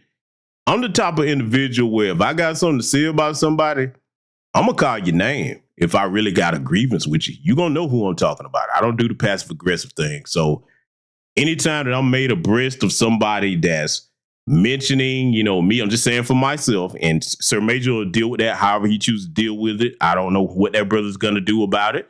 But if it's me and you can't say my name, I don't really take you serious. But one thing that I do, it lets me know that, okay, you're the type of man or male that you really don't have a backbone and no integrity. So I'm always watch myself around. Okay? Because see, I was raised with a father. My father, my uncles, okay? All of my older male cousins, that we didn't play them kinds of games, okay? You got a direct grievance with a man, you take it up with that man. All this here trying to be cute and not say the name, that passive-aggressive female bullshit, okay? And notice I said female and not woman, okay? Because woman is an earned honorable title, just like man is an earned honorable title. And I get why he did it, because see, a lot of them guys that have somewhat fame about them, they think that if you say somebody's name, that's going to get them some shine or celebrity. Let me take the time to say this, speaking for myself. If we mention any of you people that are celebrities or celebrity adjacent like this talentless clown is, we not looking for no clout off your name. See, that's a big misconception a lot of them have, that if you critique them on something, they think that you clout you. Now, some people are doing it, but I'm speaking for myself and most of my peers in these spaces. We're addressing what you did. We don't care if subscribers go up or down. That is not a concern for those like myself. I'm one of the main ones that don't care about no subscriber count. I really don't. If you unsubscribe from over here, that's because you wasn't supposed to be here. Okay. And I believe everybody need to get where they're supposed to be in these online spaces. All right. If you over here to learn. So this whole misconception about people speaking on celebrities, whatever they doing it to gain clout. No, everybody's not built like you. That's what you would do. See, they're so far removed from integrity that a lot of them actually do believe that's what everybody that critiques them is doing. No. If I'm critiquing you, it's because you've done something and there's a lesson that needs to be taught to our people. And I don't speak on everything because there's some people that I feel do a good job of covering it. But if they miss something, I will come back and present it over here on my platform and give it to you the way it needs to be given to you. Somebody's got to do it, okay? So I just wanted to get that out the way, and I just wanted to make everybody aware of who he was talking about, because I guess he felt that if he mentioned Sir Major's name, that was going to do something, like he was going to get some clout. And let me tell you something, dude. I don't know that brother personally, all right?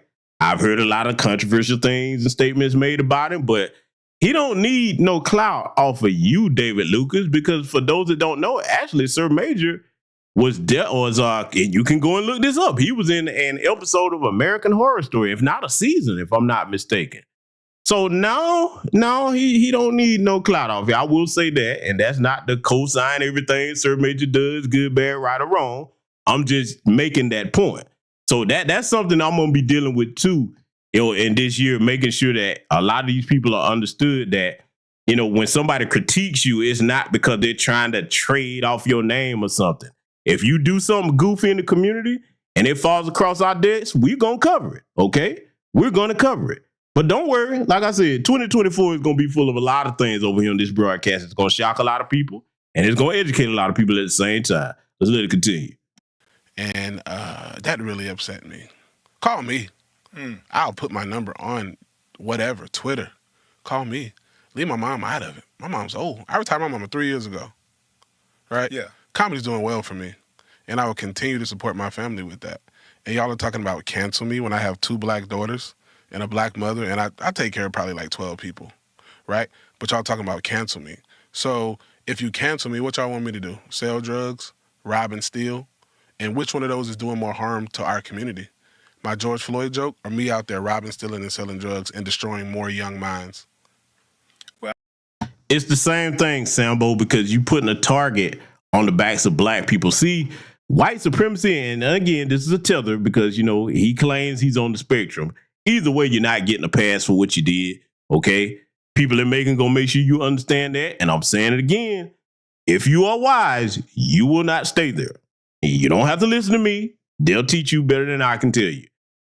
The thing that white supremacists will do, they love to find one of your own to say, see, XYZ, Brandon Tatum said it. See, Tommy Sotomayor said it. See, so you guys do deserve this. You see what I'm saying? And these Sambos that I mentioned, some of them, they know what they're doing.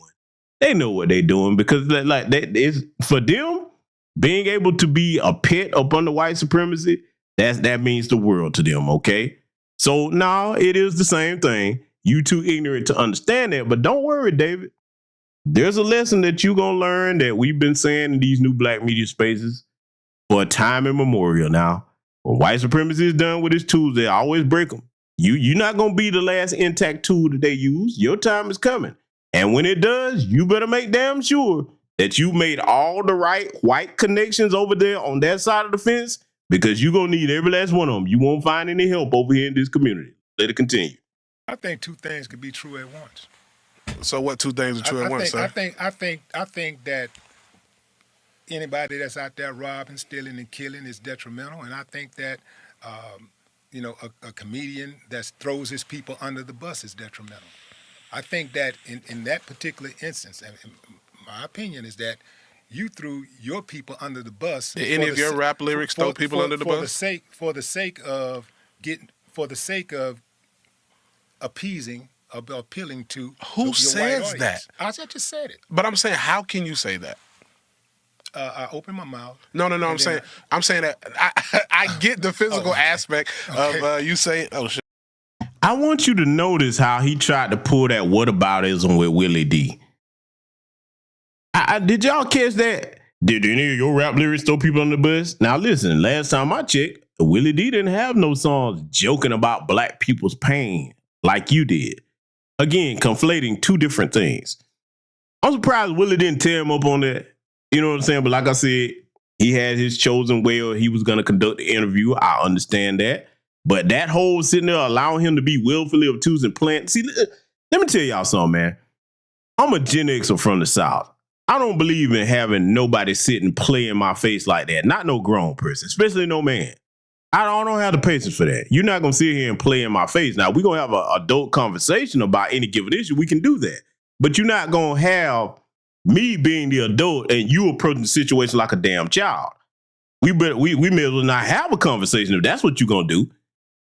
I mean, how many brothers in here feel me on that? How many of y'all understand where I'm coming from when I said that?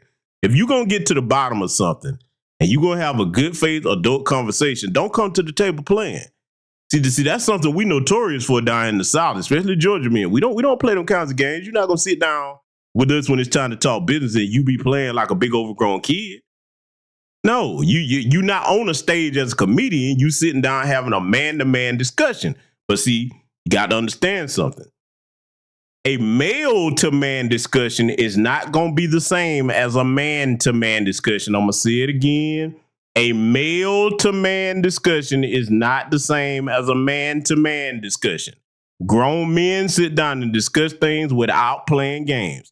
A male is not capable of that because you have not graduated to manhood. I said it. I meant it. You can clip it. You heard it over here, and I'm going to stand on it, too. I will stand by what I said. Let's let it continue. I get the physical aspect of you saying that, but I'm like, who's here to say that I was doing that? I was doing that for me. Everything I do on stage is for me, sir. I don't do jokes to appeal to anybody. I do what I want, and I will continue to do what I want because that's a bold-faced lie. That joke that you did about George Floyd was to appeal to a white audience. See, if you're going to be a sambo, at least be an honest one. At least be an honest one, David Lucas. Yeah, y'all see this? This is the type of pathetic lack of integrity and lack of talent that this man has.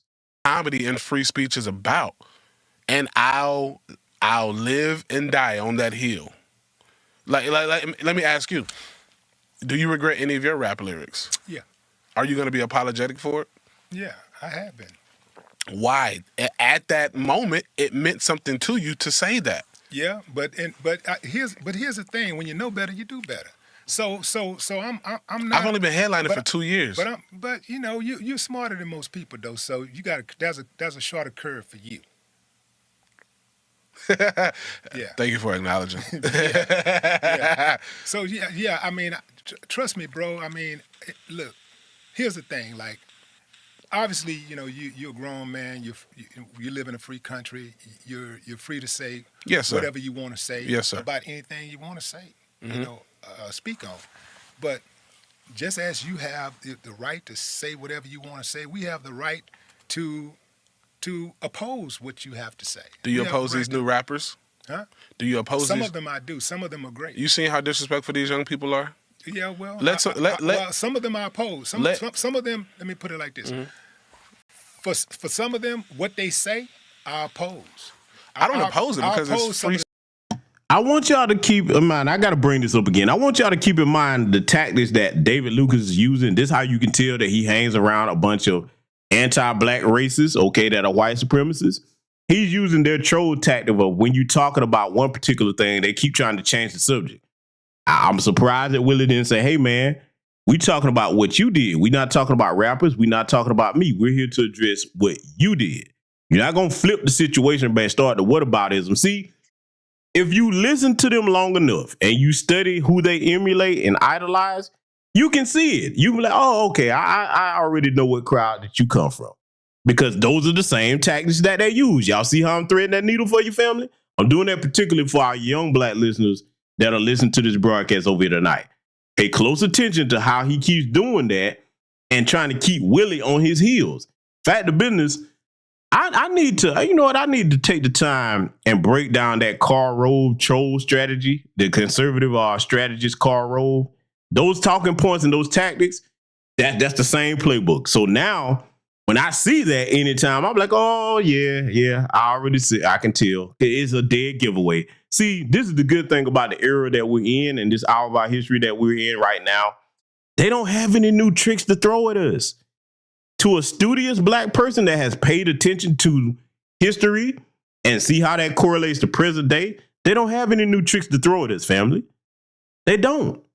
The only way that the white supremacists can trick you is if you fall into that lowbrow crowd that the only thing you know about is love and hip hop, sports, entertainment, and that's it. And you don't do no type of studying, no type of reading.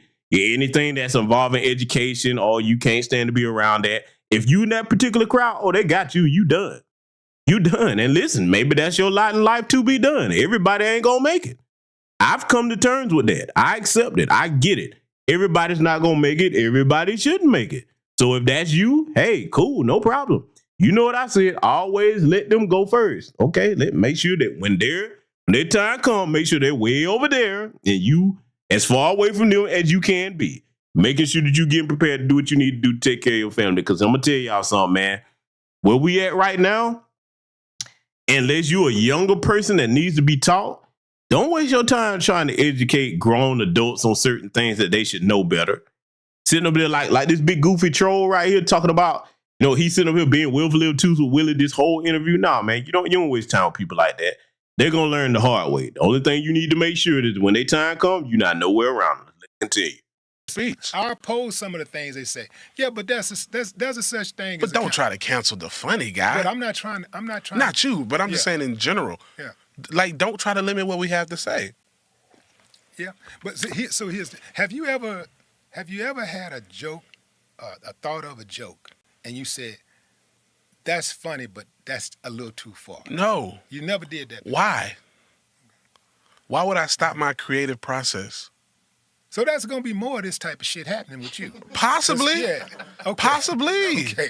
My special comes out March the 6th, and I was looking at it today, and I'm like, oh, they about to have some more fuel. Okay. All right. But like I said, it's for me. I've always done comedy for me. When did you start comedy? So I roughly started at about 17, 18. I was on the MTV show Yo Mama, and the head writer noticed that I had a good knack for writing jokes, and he suggested that I do stand-up, but I was an actor first. So I moved to LA. They gave me an internship at MTV, and I loosely did comedy, but I didn't take it serious. And I was doing a lot of acting gigs, and then I had a daughter real young, like at 23. So I stopped doing all entertainment to be a father. I got a factory job to make sure that my daughter was taken care of. And then the girl I was dating at the time, who is the mother of my second child, saw how miserable I was. And she said, I'll give you 1 year to chase your dreams. And I think I was 28, 29, it was like 4 or 5 years ago. So I was like 28. And she said, I'll give you 1 year to chase your dreams, and you better go out there and do it. And that 1 year was pivotal in my career. I booked a movie. I booked a commercial. I became a door guy at the legendary Comedy Store. I got on the podcast Kill Tony. And then the rest is history. Well, congratulations for making it to the Hall of Fame for Kill Tony. Thank you, sir. Yeah, I saw that. You grew up in Macon, Georgia. Yes, sir. And tell us about this Macon Little Theater. You played there several times. Yeah, I used to be very active in the community theater program in Macon, Macon Little Theater, and also Theater Macon. A lot of church plays, a lot of school plays. When I was like in high school, I think Wild 'N Out was brand new, like 06, something like that. So I would, in the cafeteria, like reenact Wild 'N Out stuff. Like I've always had a knack for entertainment. That's all I've known. I mean, I played football, and then when my football didn't work out, entertainment. Yeah. You grew up around a bunch of rednecks, you told me. Mm-hmm. Like, I grew up. How did that affect your upbringing? Now, family, I want you to pay close attention to this story he's about to tell. I'm going to let this carry on till he gets this story out. And I'm going to educate you on something that, see, this is why I do what I do, especially in this state. I'm going to educate you on something that he's going to say, because when I tell you that you're not going to believe what he said if you didn't catch this, oh, just wait. I'm not going to say nothing till he's done with this, but I'm damn sure going to correct this. Look, y'all going to hear it. Let's get into it. Let me know that America's not as racist as the news tries to portray it, because according to that, I should be dead, right? Or at least something racist should have happened to me, according to what our people put out. So you grew up around rednecks and you never had a racial encounter, a racist encounter? Never. Never? No, I actually have a great story for you. My family owns property out in Monroe County. I was riding my dirt bike, and it bogged out in a creek, and I couldn't get it out. And do you know what was right over the hill? A Klan rally. No lie. And did you wander over there? Well, I was just trying to get my dirt bike out, right. And I was scared as hell because I've only heard that the Klan is here to kill me. So my heart's beating fast. I'm like 12, 13 years old. And these people helped me get my dirt bike out and told me to get out of here. Look here, nigga, we gonna help you get that dirt bike, but you don't come around here no damn more. We gonna hang you. But I lived. So, but you were scared to death. I was scared as hell. But why were you scared if there was no? Because that's what was put into me. That you know the Klan is bad. Family, I let that run for a reason. Let me tell you something right now, because this is serious business. If you're going to tell lies about anything that you choose to tell a lie about, don't you tell that one right there, because that didn't happen. No, it didn't. Let me explain something to you. These rednecks down here, and if you've been subscribed to my channel, you know I've broken this down across the board on how they are. No, that did not happen. First of all, if it was an actual Klan rally, they do those at night in out the way places in woods.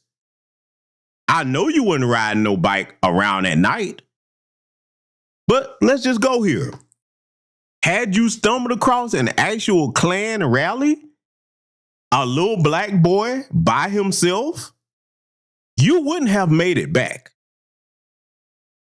I know the history of my state very well. I've covered it for years on this channel. You would have been missing for the rest of all eternity. That would have been easy pickings. I've showed y'all how they get down here. No. See, that kind of lie right there, that's dangerous. And this is another thing that let me know he was a tether, because they all tell that same lie. I've never had a racist encounter. That's impossible. You're not going to be no black man or woman in Georgia and not have no racist encounter. Now, here, let me say this. Are there cordial white people down here? Sure. Yeah, you look, you come down here, it's some of the most friendly white people you ever want to meet down here. However, them being cordial with you on the surface doesn't have a damn thing to do with what they personally believe about you. Think I'm lying about it? You come down here and start dating some of their people. See what happened to you. Huh? See how that's well received, especially in northern parts of Georgia. Oh, you go up towards Griffin and Athens, Georgia, and get okay. Kennesaw, places like that. Okay, yeah, they're gonna show you. They're like, yeah, we was cool with you, nigga, until you start dating. Hold on now, I draw the line with that. Now you went a little bit too far. I'm not playing this. That lie that he just told right there. No, sir. It ain't nowhere down here in this state that story would have occurred. Nowhere. You stumbled across a Klan rally and your bike was, man, they would have strung your little ass up. Do you, man? Look, see, I'm going to have to get back into covering that kind of stuff so that y'all can understand what this place is, because, see, I remember when Roland Martin and many others were talking about Georgia was flipped blue. I'm like, you really don't know this state. This is a permanent red state. The city of Atlanta, you can consider that Democratic. But the rest of the state, no, this has never been a blue state. It ain't a purple state. Let me tell you something right now, a good rule of thumb on that is, as far as a state, Whatever the governor of a state is, that's what the majority votes. Brian Kemp is a Republican, okay? You better start looking at what the sitting governor of a state is. That will let you know the way the majority of the state votes. Am I making sense, family? Everybody catch me on that? Especially my young black people. That's how you determine what the politics are in a state, because the governor is the president of that state. That means the greater majority of people lean towards that political side of the spectrum, whichever when that governor. That's something a lot of people don't tell you, but you better take my word for it, okay? We're not talking about a city here, a city there. We're talking about the whole state. So this bullshit that he talking about, you stumbled across a Klan rally and they just let you go? No, sir. Let me go ahead and be blunt with this and see. This is why I'm a staunch advocate for black parents making sure you watch your kids, especially down here in these areas. When it comes to initiations by blood rights for white supremacist organizations, one of the prime things is to get a little black child and do something to them. See, for those of you listening to this that are black parents, you love your babies, as you should. They don't.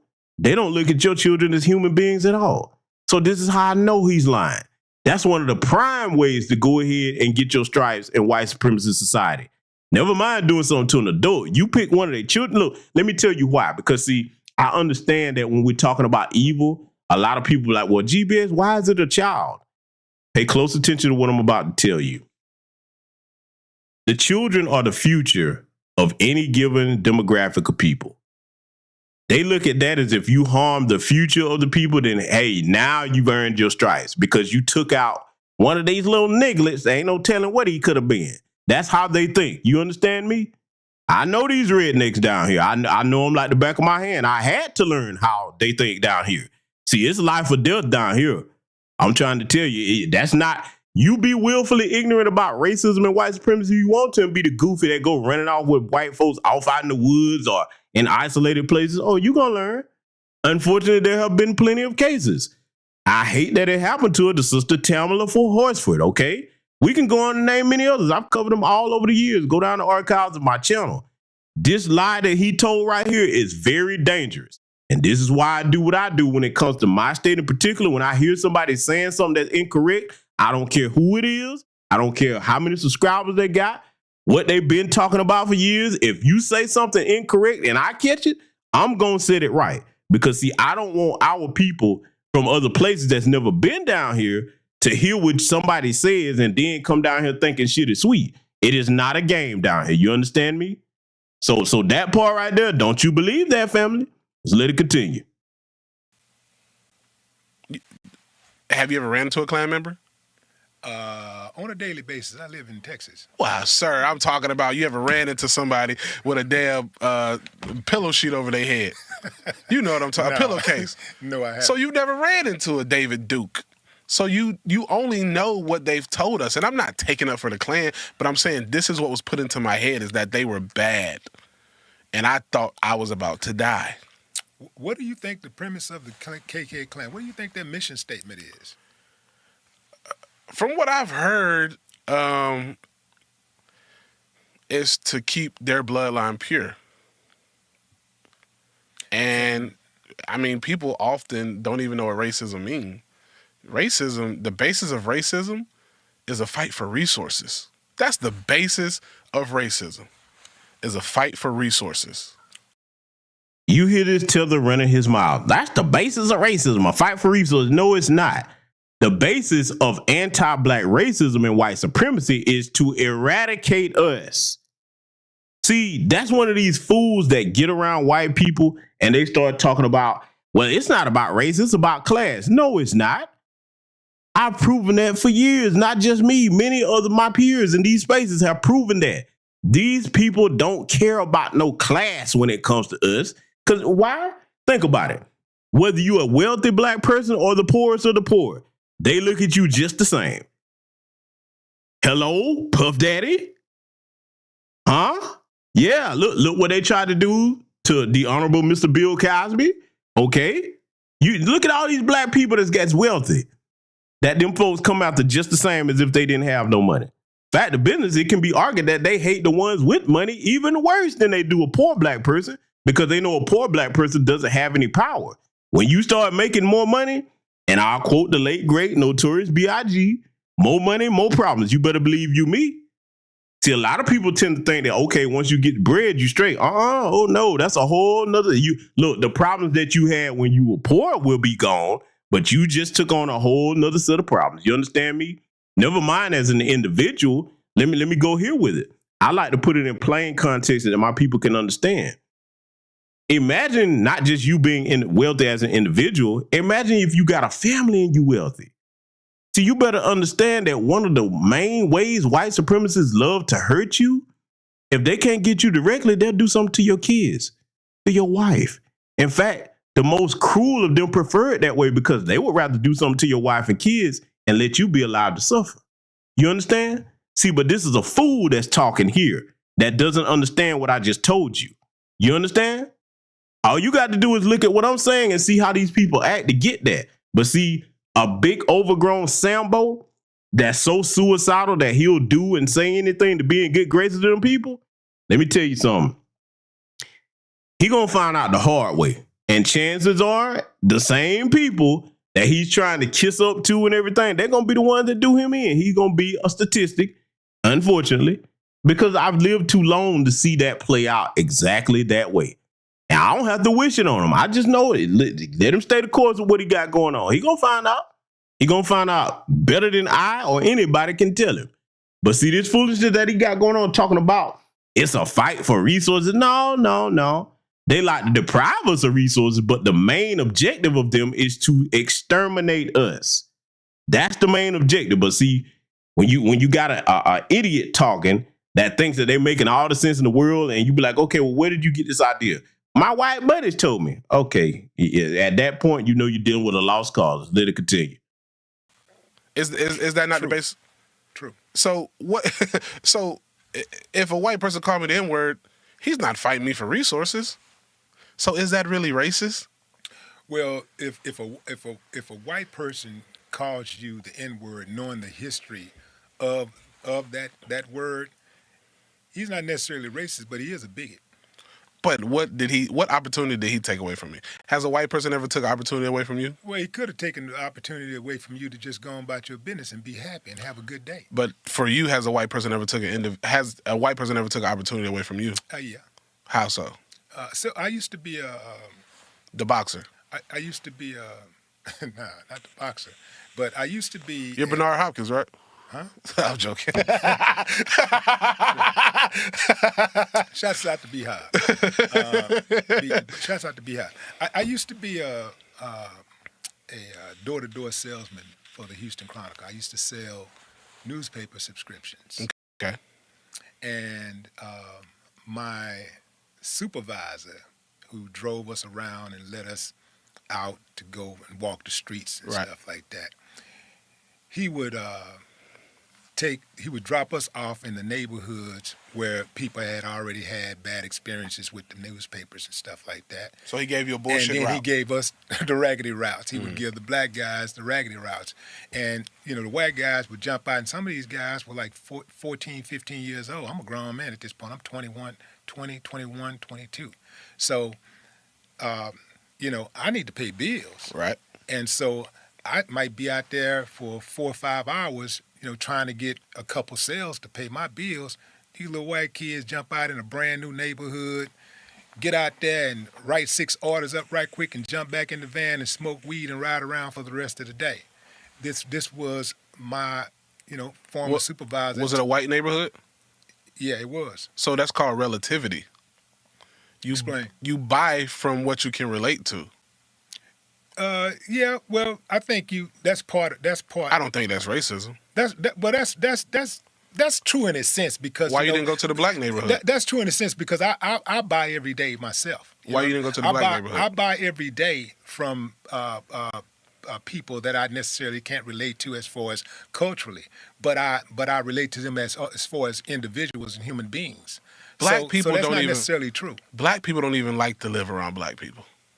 Some black people don't. When black people get money, where they move? I'm good. You live in a black neighborhood? I think I'm a move where Let me go ahead and shut this lie down right now about that. Because, see, all these Sambos have the same line.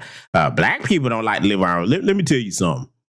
I don't get on here and brag about what I have, but I'm what you would consider a very affluent black person. And I live in a neighborhood around black people, okay? Both of my homes are in neighborhoods around black people. So, no, all black people that have money don't move away from the community. See, here's the thing. When people say that, they act as if there's no good black neighborhoods. There are very nice, affluent black neighborhoods all over this country. There are. And like when I say that, it's not ultra wealthy people, but you got middle class. Okay. It's a mixture of people, of black people in there. All right. People with average incomes, middle class, and some wealthy people. It's a mixture. There are black communities around here that are just like that. Okay. So now, when people like David Lucas talk about it, they think everywhere is the hood. Any place where black people is the hood. And see, that's how you know you pathetic as a male. I'm not going to call him a man, because these folks right here are so afraid of their own people, and they think that white conda is where they're supposed to live to. That's right. They think that running over the white conda is going to solve all their problems.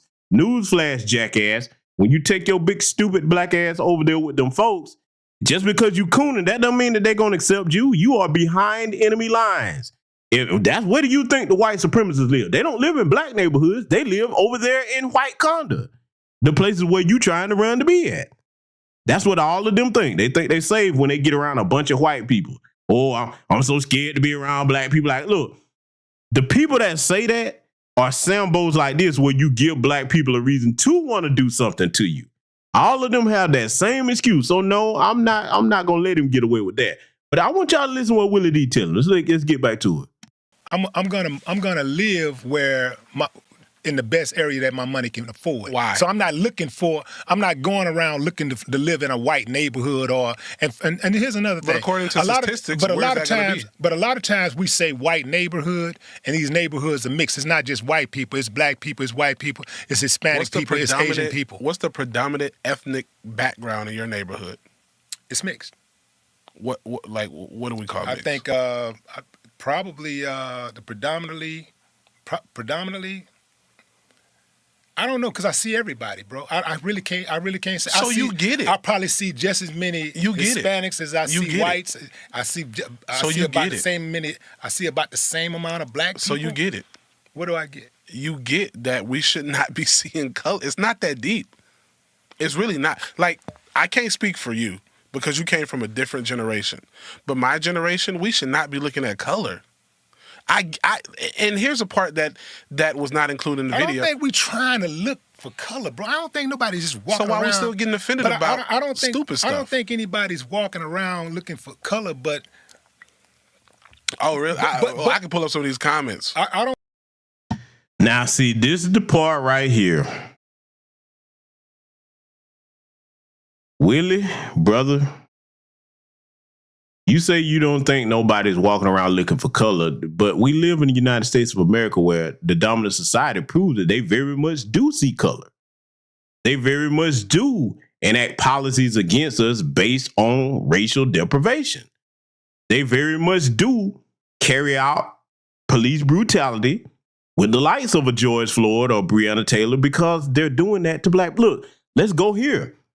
When you hear people like the low down, dirty Democrats, or the Donkeycrats, as I call them, always trying to pretend like they care so much about black women and talking about black women have the highest infant mortality rates, which is true.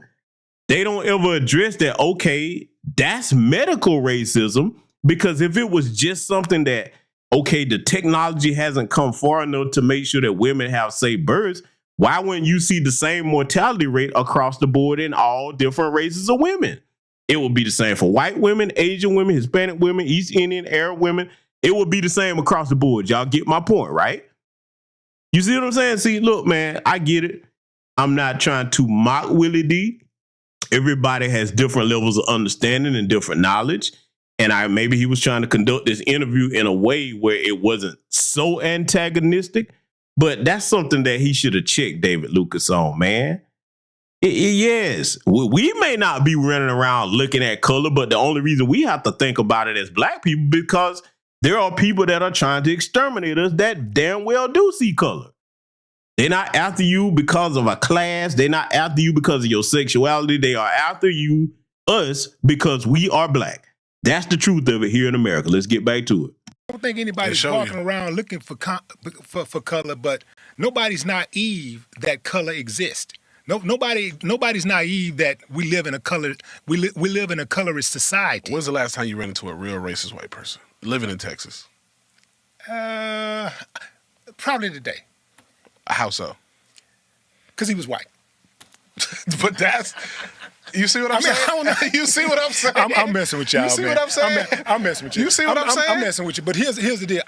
As far as like outwardly somebody acting racist toward me, I don't get that. I don't really deal with that. Your generation, sir. I don't really deal with that because I'm not in. I guess I kind of. And on one end, I'm not in an area where, like, I'll say the police can be aggressive toward me or want to be aggressive toward me. Why is that? Because I'm from the hood, so I lived in the hood for a long time. Isn't every black person from the hood? But hold on. There's no generational wealth. No, well. Not really.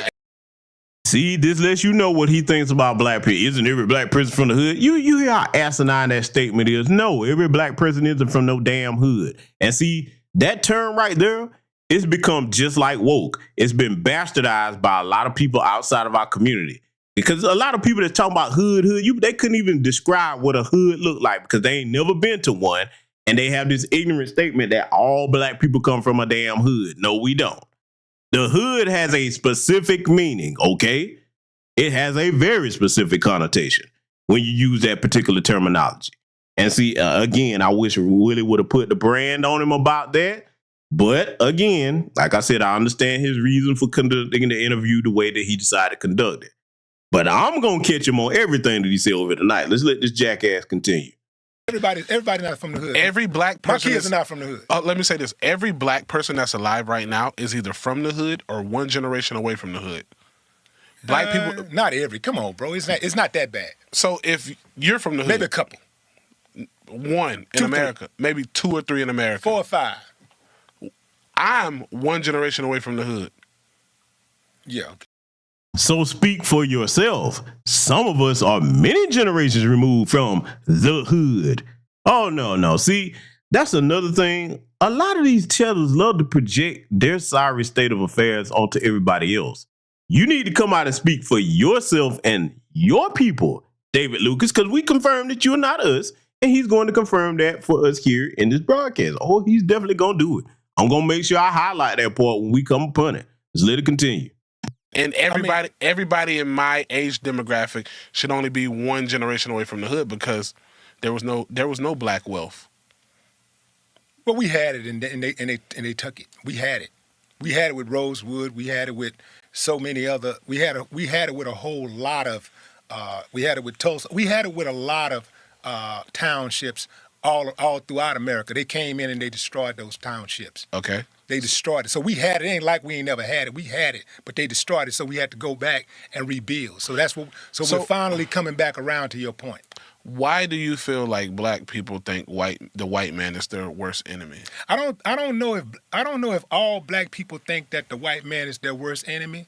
Because I don't necessarily think that the white man is my worst enemy. Mm-mm. But I do recognize that a lot of what we see that go on in this country, white men are at the head. White men do run. White men do run the prison system. They do run the court system. So now that we know that, they do run Congress. They do run Wall Street. So a lot of the decisions that are made in this country are made by white men. A lot of decisions that adversely affect black people are made by white men. So now that we know that, what do we do? Well, we continue to fight. We don't stop. We don't just listen. Everybody has the best thing I think a black person can do. Anybody that's ever been wronged or feel like they've been wronged, you have a right to complain. But after you complain, you do something about it. I don't complain. So I think, well, that's your right. I said you have a right. There's no reason to complain. I didn't say you had to. I said you have a right to complain. But after you complain, you do something about it. So it is quite possible to walk and chew bubblegum at the same time. I think that it's a disservice. And it's just really disrespectful when people say, stop complaining, stop complaining. You can complain about, if you feel like you've been wrong, you can complain, but complaining have never fixed anything. No. So you can speak on it, but you continue to better yourself and you continue to march forward, you continue to progress. That don't mean that because somebody did you wrong, you just, sit and you wallow in grief. You get up and you get out there and do you feel like a lot of our people do? I think a lot of people do.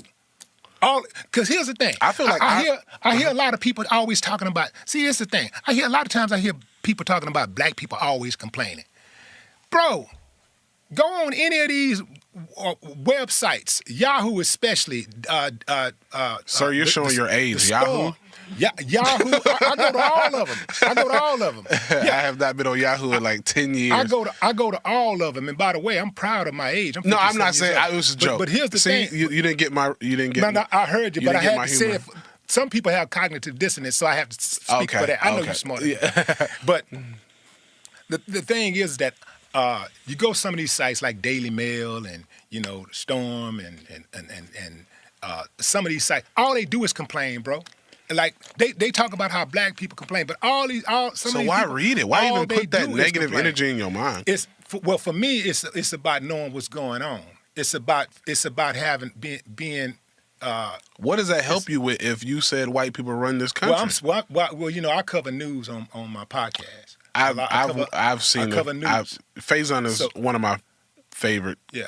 So I need to know what's going on. Absolutely. I need to know what's going on. The same reason I read the news. But I'm not finna sit and just watch. Like, I ain't gonna sit down and watch Fox News for more than 5 minutes. I'm not gonna do that. I just check out the clips. Shouldn't. But I ain't gonna be. Do you feel like the news ratings. continues to push forward the racist narrative? Now, you see what I was talking about what he kept doing to Willie? He kept switching from one thing to another. Instead of Willie pinning him down on what the main subject matter was, he let him just hop from one. See, notice that the trolls always try that. Notice they always try that when they do come in our spaces. They'll say one thing and then try to jump to something else. See, that's why we always tell y'all the main thing that they try to do is waste your time. But see, let's go ahead and deal with something.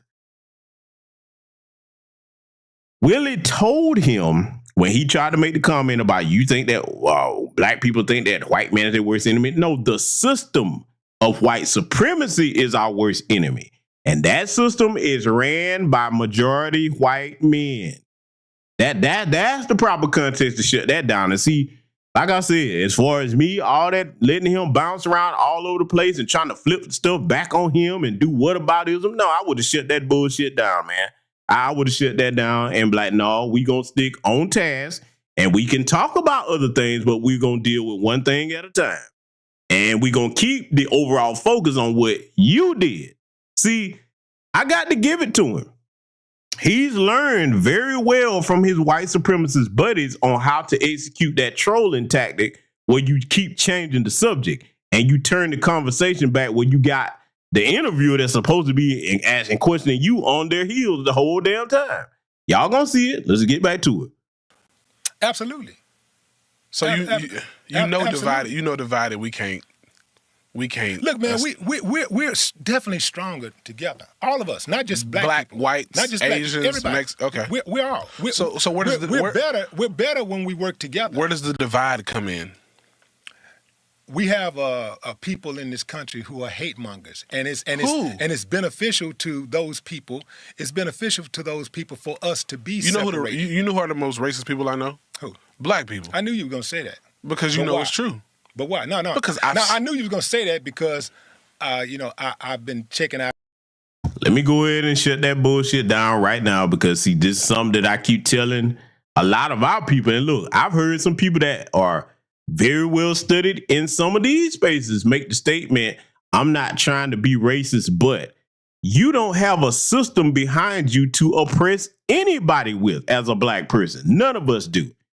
Not here, not even on the continent of Africa do you have a system where you can deprive, especially the dominant society, of resources and harm them with impunity. There is no black person on this planet that has a system like that. Nobody. Nobody.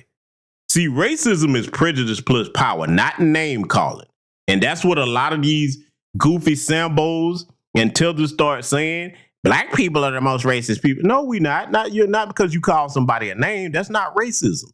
Racism is prejudice plus power to discriminate against you and deprive you of resources and harm you with impunity based on the color of your skin.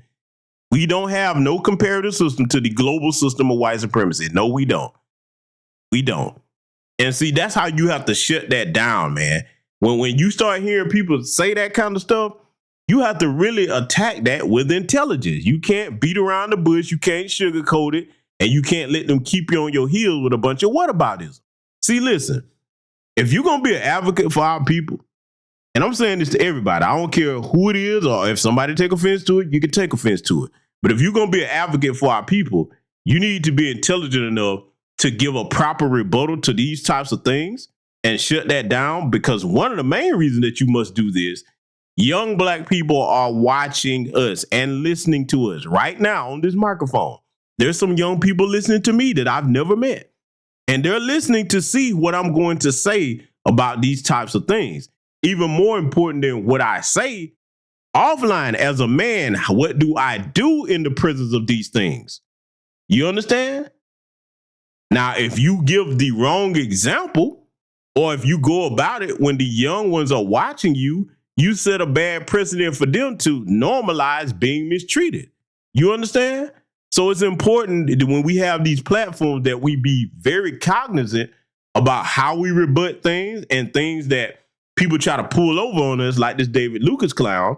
We can't let that slide. We don't have time to play them kinds of games.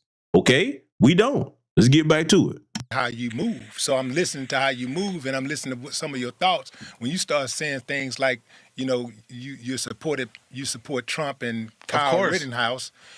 You say it's called trolling. Okay, but you said it.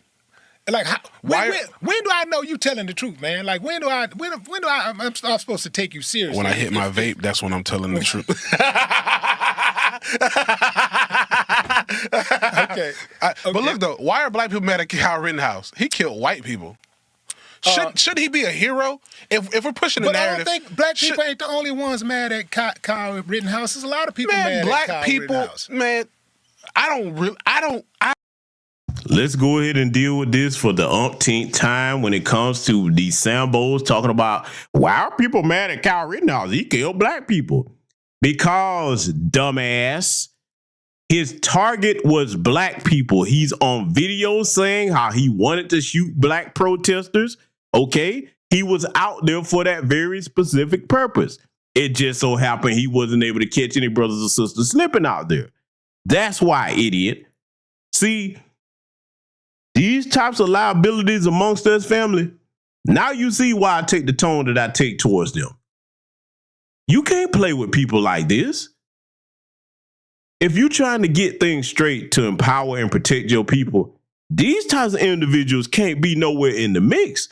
We got to send them over there with them people that they love so much and make sure they stay over there.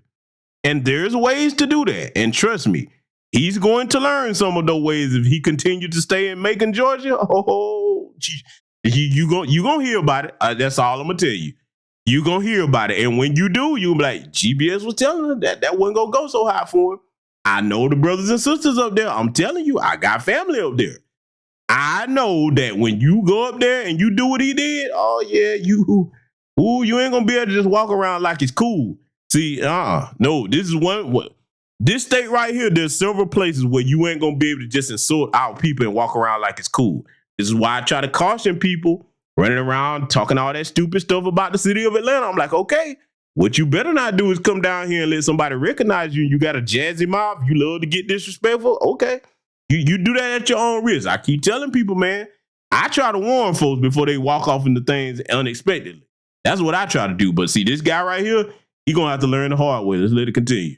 Be around a lot of white people, and you know that. And they try to say that my group of friends are racist, which is false. And I'll put that out here right now.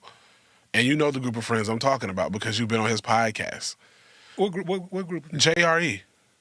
Shouts out to Joe Rogan. Shouts out to Joe Rogan. Yeah. He's so racist that he's helped me take care of my daughters. And And now we get to the part of the broadcast where I got to do this, and I'm going to give my disclaimer again. If you're the type of person that worships celebrities, this ain't the channel or platform for you.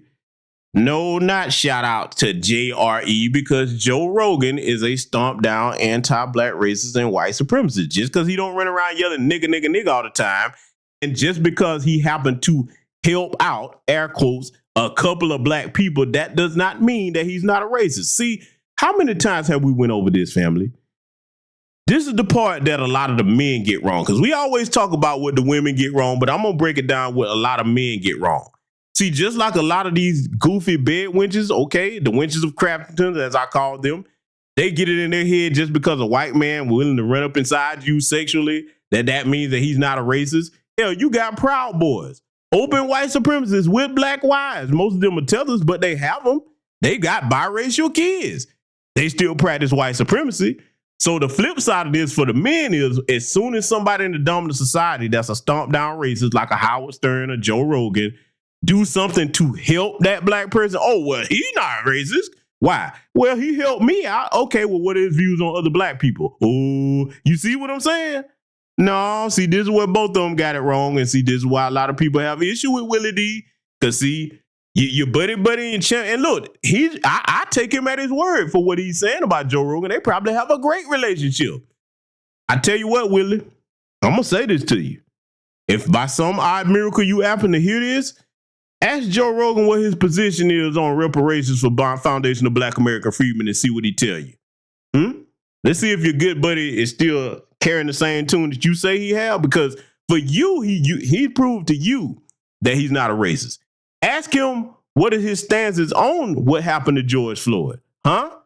See if he's still not a racist then. See, you're not having conversations with him about those kinds of issues with a D. I guarantee you not. I know you're not, because he's made his position quite clear on several of those things. So yeah, I got to take him to task on that. And see, this is the problem right here in our community. When you see, particularly the men, because this is serious business when the men get it wrong. You know why? Because we are the primary protectors and providers of the community. We are the chief gatekeepers. I'm going to take it back to this analogy. I used it many times. I'm going to use it yet again. You go back in history and look at what happened to Pocahontas and her tribe. It was the responsibility of the men to move her ass out the way and get the scalping. That's what their responsibility was. So I take that very serious as a foundational Black American freedman man. I don't play about eradicating threats from our community, closing the gates on threats. I don't give a damn who in the community get mad about it. That's our God-given place to protect our families and our communities. And you can't do that if you allow yourself to have blinders on because somebody did something nice for you one time. Do you know what that sounds like? I'm gonna be honest with you, man. And I got to say this way. That almost sounds like a slave on a plantation that was given a butter biscuit. See, master ain't so bad. I got this butter biscuit. And you know one of the things that the slaves on the plantation would do, that if they gave them an actual butter biscuit, because this is a thing, you can look up what I'm about to say, they would take that butter biscuit and run down and show the field slave, look what master gave me, because it was a delicacy, it was a treat. You know what I'm saying? That was to show that, hey, I'm master's favorite pet. Now you gonna keep getting the same treatment that all the other slaves get, but because you got this one little trinket, okay, that's a consumable that's not gonna last, you let that make you think you head and shoulders above the rest. That's what it sounds like to me. Some of y'all may have a different interpretation, but see, that's a grave threat when the men of our community keep co-signing people, keep bringing people in. Because see, I'm gonna take it a step further. I'm gonna go beyond Willie D. Snoop Dogg, Dr. Dre, and the rest of you goofies that brought Eminem into the community. Now, I get it. The record executives told you to do that. But you got to bear some responsibility, too, for putting that white boy in here because they trying to crown him the king of rap now. You got certified legends who it pains me to hear them say it. Y'all know who they are. I ain't got to mention their names. Crowning them the GOAT over them when I'm like, sir, that is not your place to crown him a GOAT because you can't do that. The people had to crown you the greatest of all time. Y'all know the rapper I'm talking about. That made me lose so much respect for him because I'm like, brother, we crowned you that because we recognize you head and shoulders as the best of the best, the gold bar, the standard in hip hop and rap. And you take that and put that on the head of a white boy? Oh, but you know what? I'm gonna leave that alone, man, because that down right there, boy, that's personal for you. I'm gonna have to put that in another broadcast. My point is this. It's up to us as the men to close the gates on certain things. We got to stop co-signing that and bringing these around, because, see, when the men bring them around and say they're cool, okay, well, the women and the children going to think that. What if this is a threat to the community? Huh? Remember the situation up there? What was it in North Carolina?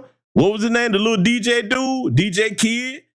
A lot of black people was co-signing. Black men was co-signing him and bringing him in the car. Oh, he the cool white boy. You all know, we've all heard a dummy make that type of statement. That's not a laughing matter, brothers. That's not a laughing matter. We have to take that seriously as our job of gatekeepers of the community. Every other group of man does it. See, you're not going to bring somebody that's off code around the Jewish community, according to them, the Asian community, the Hispanic community. Damn sure not the white community. We the only group that hadn't learned not to be protectively exclusive. We keep including everybody all the time, because some Negroes, let me tell you something, some Negroes, it means everything in the world to them to be the one to say, hey, look, this is my white buddy. See, I'm different from y'all. I got a white buddy over here. I'm not built like that. I'm not built like that. There's no way that I'm going to know as much about history and how it correlates to present day, and I'm going to be that Negro. Not me. Let's let it continue. And help elevate my career. That's how racist he is, y'all. Nah, Joe ain't like that. But So, you know, that's a. I know he's not like that, but you ain't gonna be able to convince anybody that don't like Joe any different. No, you know what I'm saying? For exactly. But they try to call him racist. Yeah. He's so racist. He helped me elevate in my career. That's how racist he is.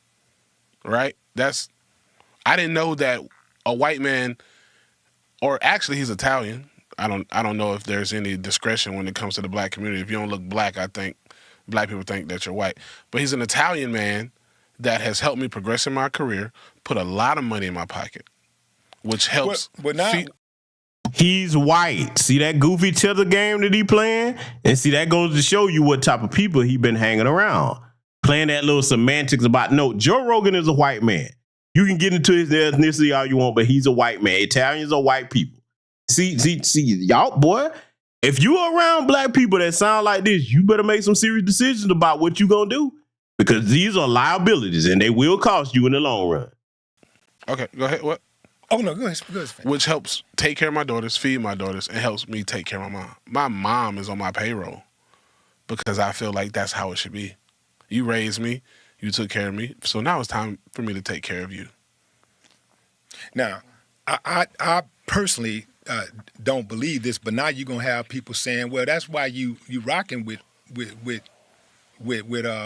Joe, because you know he takes care of you." But I just told you I just told you where racism comes from. Where does this come from? For a fight for resources.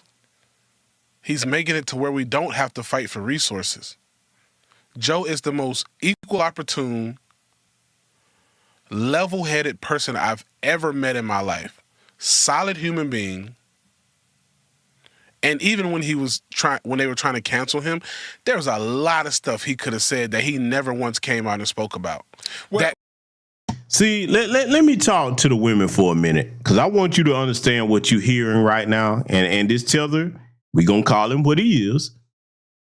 You listen to a man that's sitting here give you praises and accolades about another man sustaining and supporting his livelihood, when your proper position as a man is to build your own. If somebody else can sustain you, they can pull the plug on you too. It makes no sense for a grown-ass man to be sitting up here saying what he's saying. Because see, he don't look but he doesn't have the integrity enough to understand that, hey man, now you beholden to him. See, when I say man and I get up and look at myself in the mirror every day, I'm not beholden to these white men for nothing. I don't punch their clocks. Ain't none of them gonna say, hey, I'm gonna turn your water off, you know what I'm saying, as far as providing sustenance. No. I create my own businesses, okay? If it's up to me how much I'm going to make or not make, not them, all right? So now when you have the likes of a David Lucas so comfortable And Willie, you too. Yeah, yeah, I'm gonna put you in there too. Because you singing Joe's praises too. And Willie, you should know better because you're not saying it like David Lucas is, but this giving this white boy this much praise, oh, he's making it where we don't have to fight for resources. Now, David Lucas said that, not Willie D. But if he's providing for you, just see, look, let me go here with it because I want everybody to understand this. And see, sisters, you need to pay attention because this is what we try to warn y'all about when it comes to that damn Democratic Party and them damn social programs. That makes you dependent upon them. And all you got to do is look at the relationship between a whore and a pimp.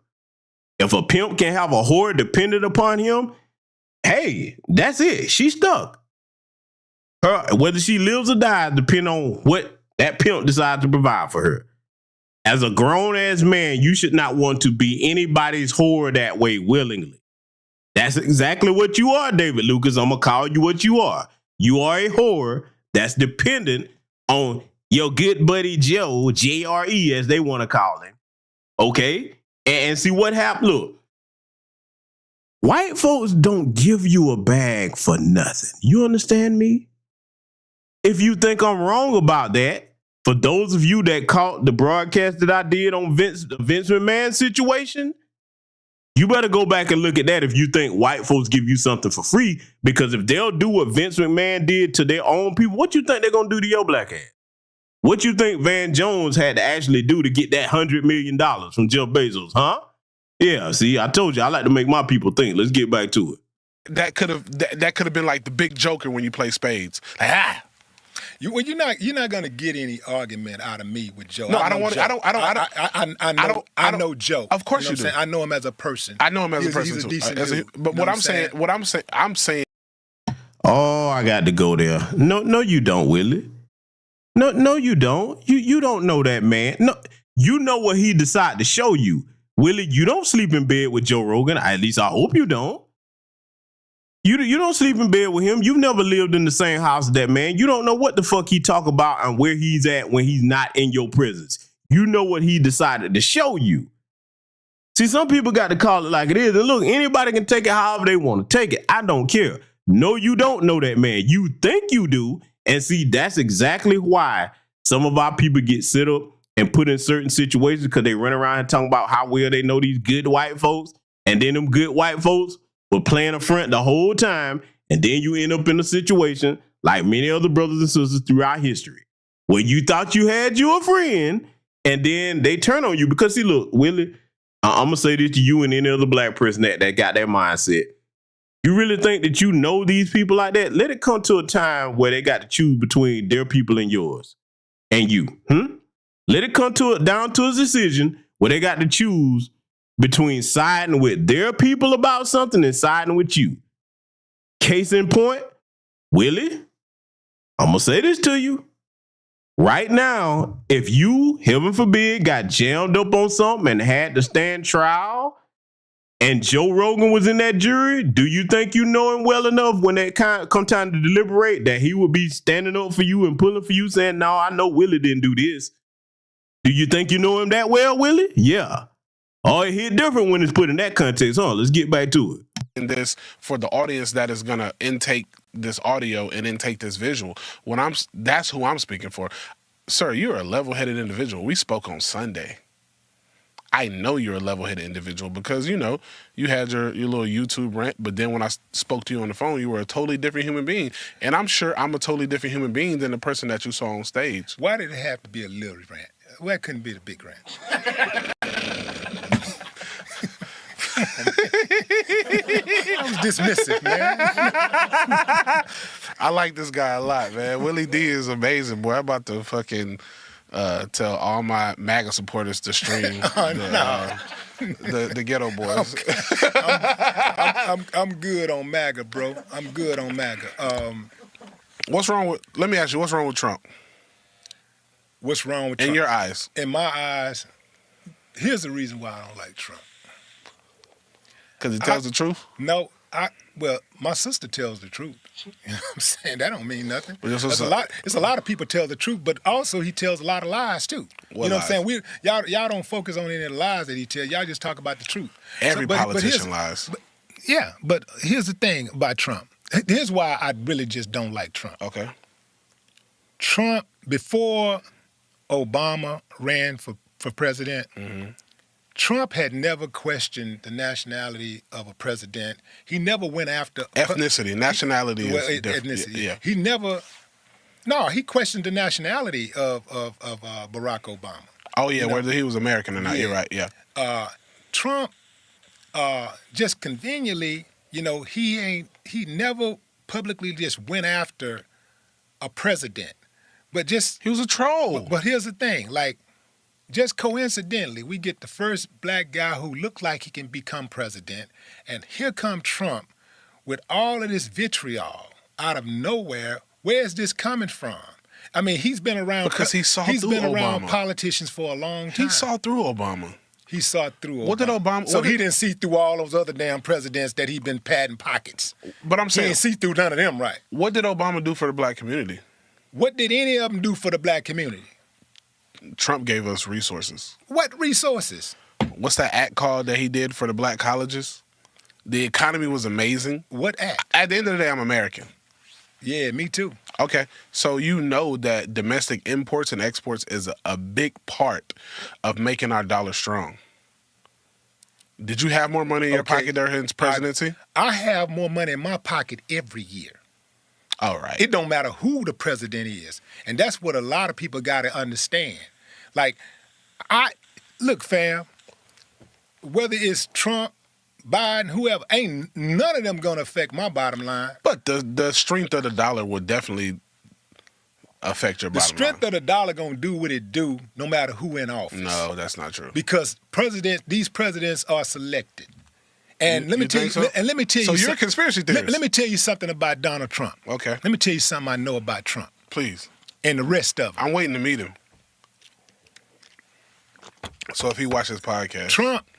Trump is no different than any other rest of them. All of these presidents, They're pawns. they get to have a personality, and they get to have one, maybe two hobbies while they in office. A couple of hobbies that they can act like are major platform initiatives. That's what they get. Everything else is part of the grand plan. And you either gonna get in line with that grand plan, or they're gonna give you a street like they're gonna put you on Elm Street like they did JFK. Now that's what's gonna happen. I don't care who the president is. Okay. So if you that big and bad, and you want to buck the plan, if you're gonna just buck the system like that, you wouldn't be in court. You wouldn't be have all these charges against you if you was that big and bad. Trump ain't that dude y'all think he is. Y'all think he all Who is y'all? you and your MAGA people. That's y'all. I've never announced a political affiliation. I'm a Republican.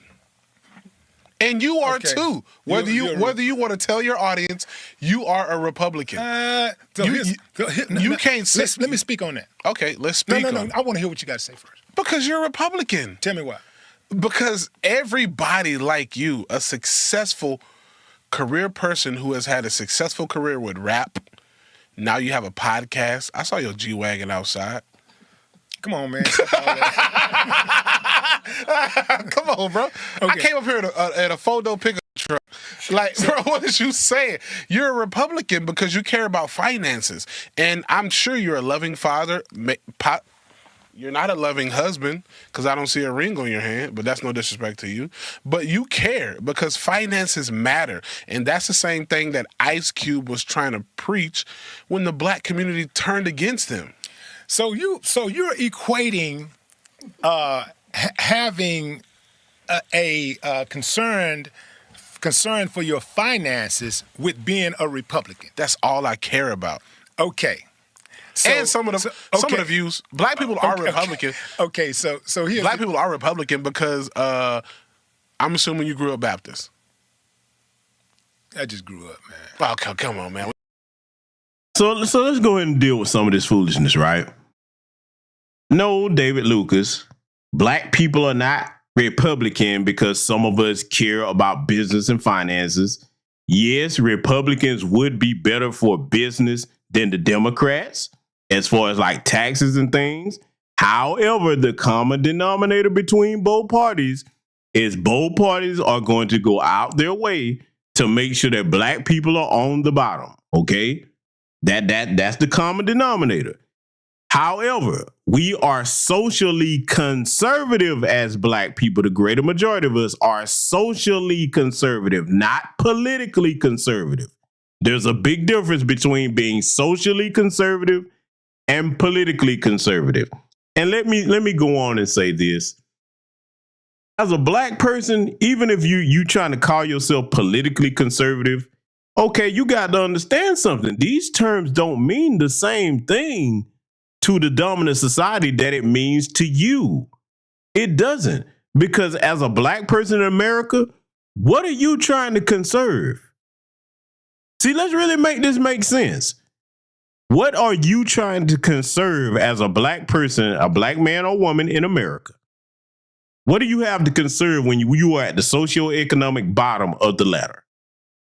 See, what white people mean when they say they want to conserve something, they're not just talking about economics. They're talking about conserving the system of white supremacy. That's what they're talking about. Flip it on over to the other side of the coin. I'm a liberal. Oh, yeah? How you going to be a liberal as a black man or black woman in America when we're all basically in open captivity in a system of white supremacy? Being liberal for a white person is not the same for a black person. Where do you think they came up with the phrase free white and 21 from? You ever thought about what that means for those of you? I'm a black liberal. Oh, you really are, huh? You see how stupid it sounds on both ends?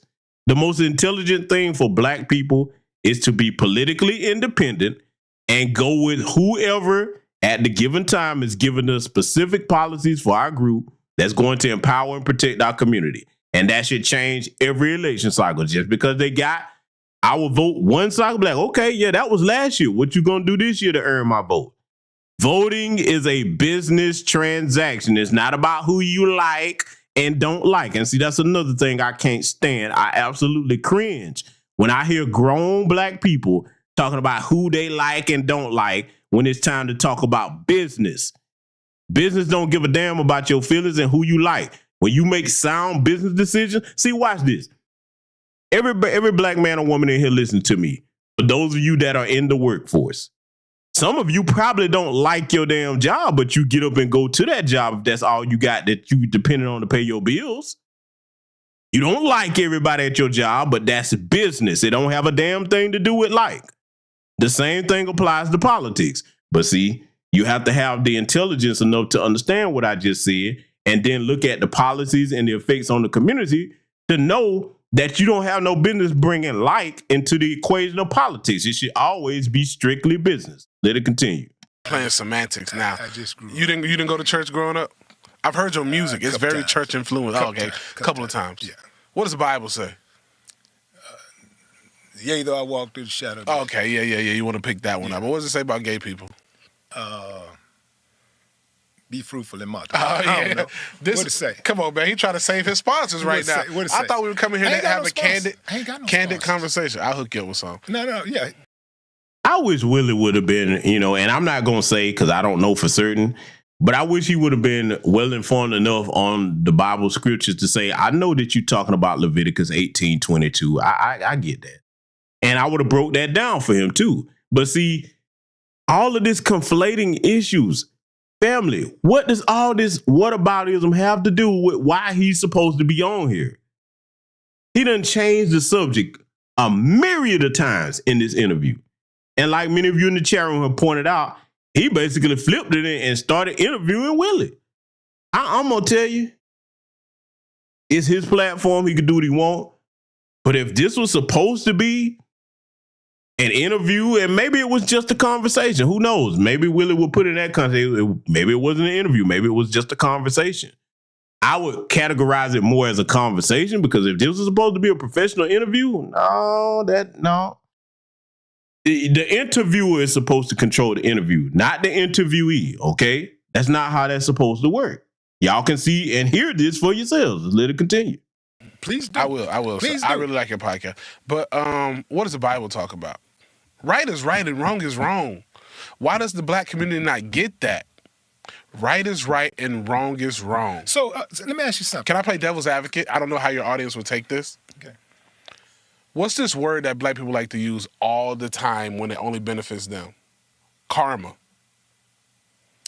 So black people got a lock on the word karma? I've never heard a white person say karma. You never heard a white person say karma? No, have y'all? There's a such thing as being disingenuous to the point of just sounding pure stupid. You mainly hear white people running around talking about karma, not black people. But see, this goofy troll, by his own admission, David Lucas, that's what he's up here to do. Gaslight, play games, make bad faith arguments, straw man arguments, flip around the conversation, whataboutism, deflect. Nothing this man is pretty much saying is in good faith in this interview. I hadn't heard nothing. The only thing he's told the truth about is calling himself a troll. That's it. Oh, you heard what? They probably was fucking a black guy. I've never heard a white person use the word karma. We're talking about the George Floyd joke, right? Okay. This is what the whole podcast is about. Can I play devil's advocate? Go ahead. And people, please don't try to cancel me for having an open discussion with Mr. Willie D. We're talking about the word karma, right? Mr. Floyd dressed up as a utility worker to break into a Hispanic lady's house, pointed a gun at her pregnant stomach and said, "You decide whether your child lives or dies." Now let me go ahead and deal with that, because see, this is just how you can tell the crowd he's been hanging around. None of us co-sign any type of criminality dealt with, no matter who did it, George Floyd or anybody else. The point that black people have often been making, and I'm gonna make it here again tonight, is that regardless of what his past criminal history was, you don't do what they did to him. You don't have the man handcuffed down with 3 officers holding him down and 1 kneeling on his neck. Now, if that's what we're going to be doing, the next time that some black officers, because you're not going to see that, because see, there's no equivalent of black officers doing that to a white person. There's no white equivalent of a George Floyd.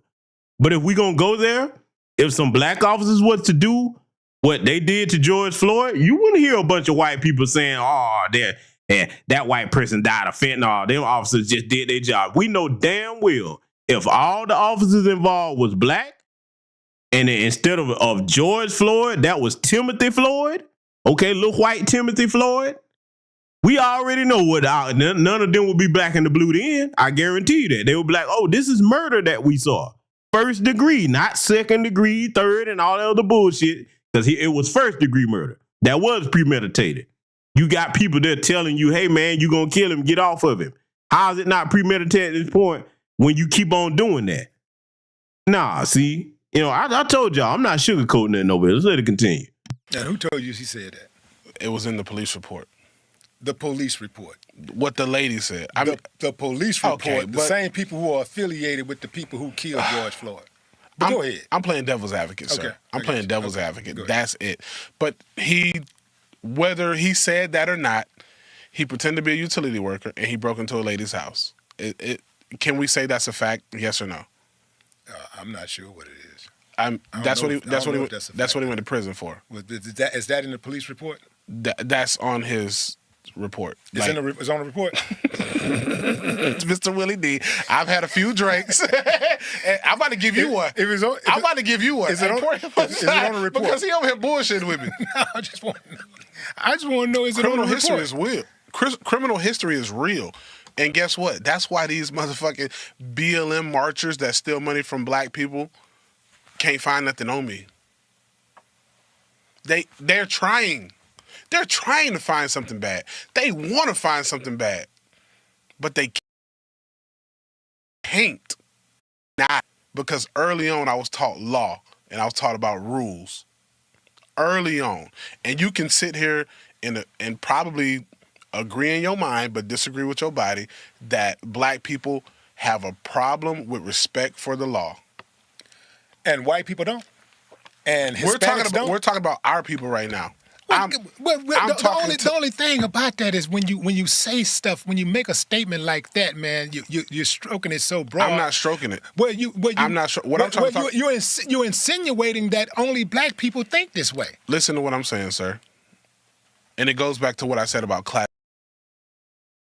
Now, see, this is the part where I wish Willie would have said, okay, you say that our people mainly have a problem with the law. See, this is where you go and pull up the data and statistics of the FBI crime statistics that show that the dominant society's men are the #1 child rapists and murderers in this country. Go and look on there and see what they lead in, huh? Oh no, see, when people start talking this type of stupidity, well, this is what I do. Y'all know my channel, my work over the years, online and offline. This is what I do. When you start talking stupid like that in front of me, oh yeah, hold on just a minute. Let me go pull this down up and show you who's actually doing what. I would have loved for Willie to have done that, to see the look on his face. I'm like, explain this. Because see what he would have did, we already know what he did. He would have made excuses about it. But see, the reason why you hit trolls like this with facts and data and statistics is because when you put the truth in front of them, they have no choice but to try to do what they always do, deflect and try to damn scramble around and change the subject. They don't like it when you put the truth in front of them. And see, he's so desperate to get white approval that, this is what he's on. Black people the only one that have a problem with the law. I'm like, man, boy, woo, just wait till that Children of Chalk series that I have coming up Monday. Oh yeah, we're going to get deep off of some things Monday. Yeah, let's let it continue. Like race almost does not exist. Who killed the most police officers, black people or white people? White people. Okay, but white people don't have a problem with the law. But go back to statistics. Who are the majority in the country? Okay. And who gets killed the most by police? Who? Whites. Okay. Statistically. Okay, yeah. I mean, not statistically, because statistics. Yeah, but who get killed the most disproportionately? White people. That's a lie. Black people get killed the most disproportionately. That's because of statistics, because of the percentage of us that exists in this country versus the percentage of white people that exist in this country. That's why ours can seem disproportionate. That is not why. It is because the police is more likely to shoot and kill a black person than they are a white person. And that's statistics. That's what the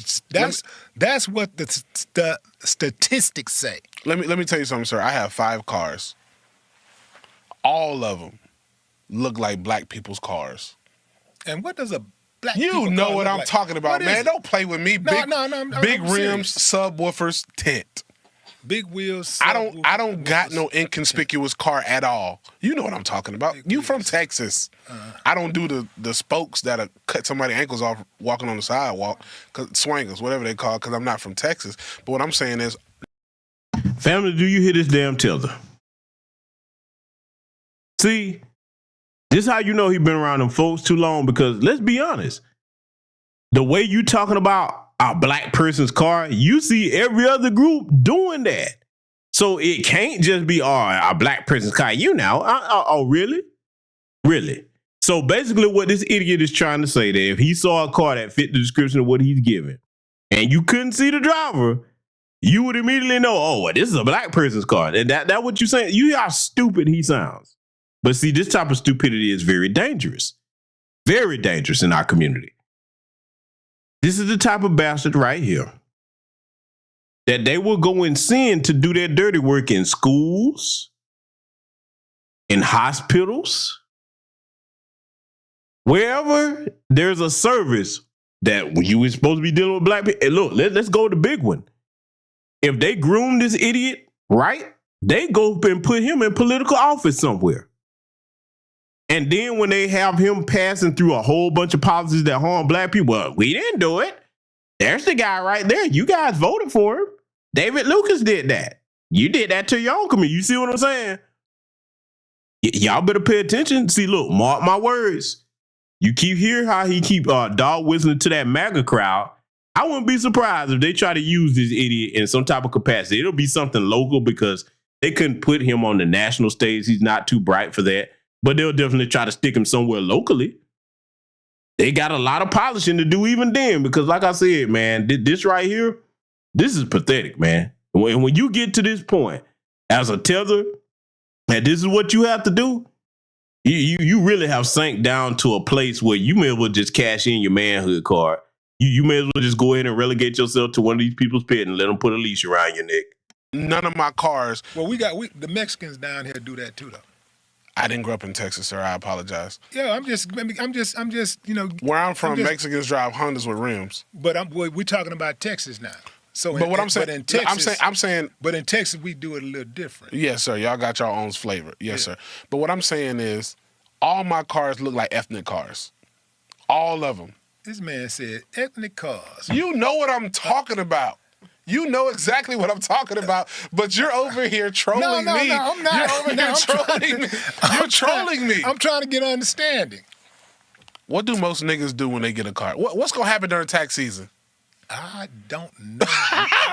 I don't even know. Man, I don't know most niggas, bro. All these shuck and jive ass, fly by night ass car dealers gonna have niggas lined up outside with that tax return to pay $800 a month on a 2008 car with rims with 120,000 miles.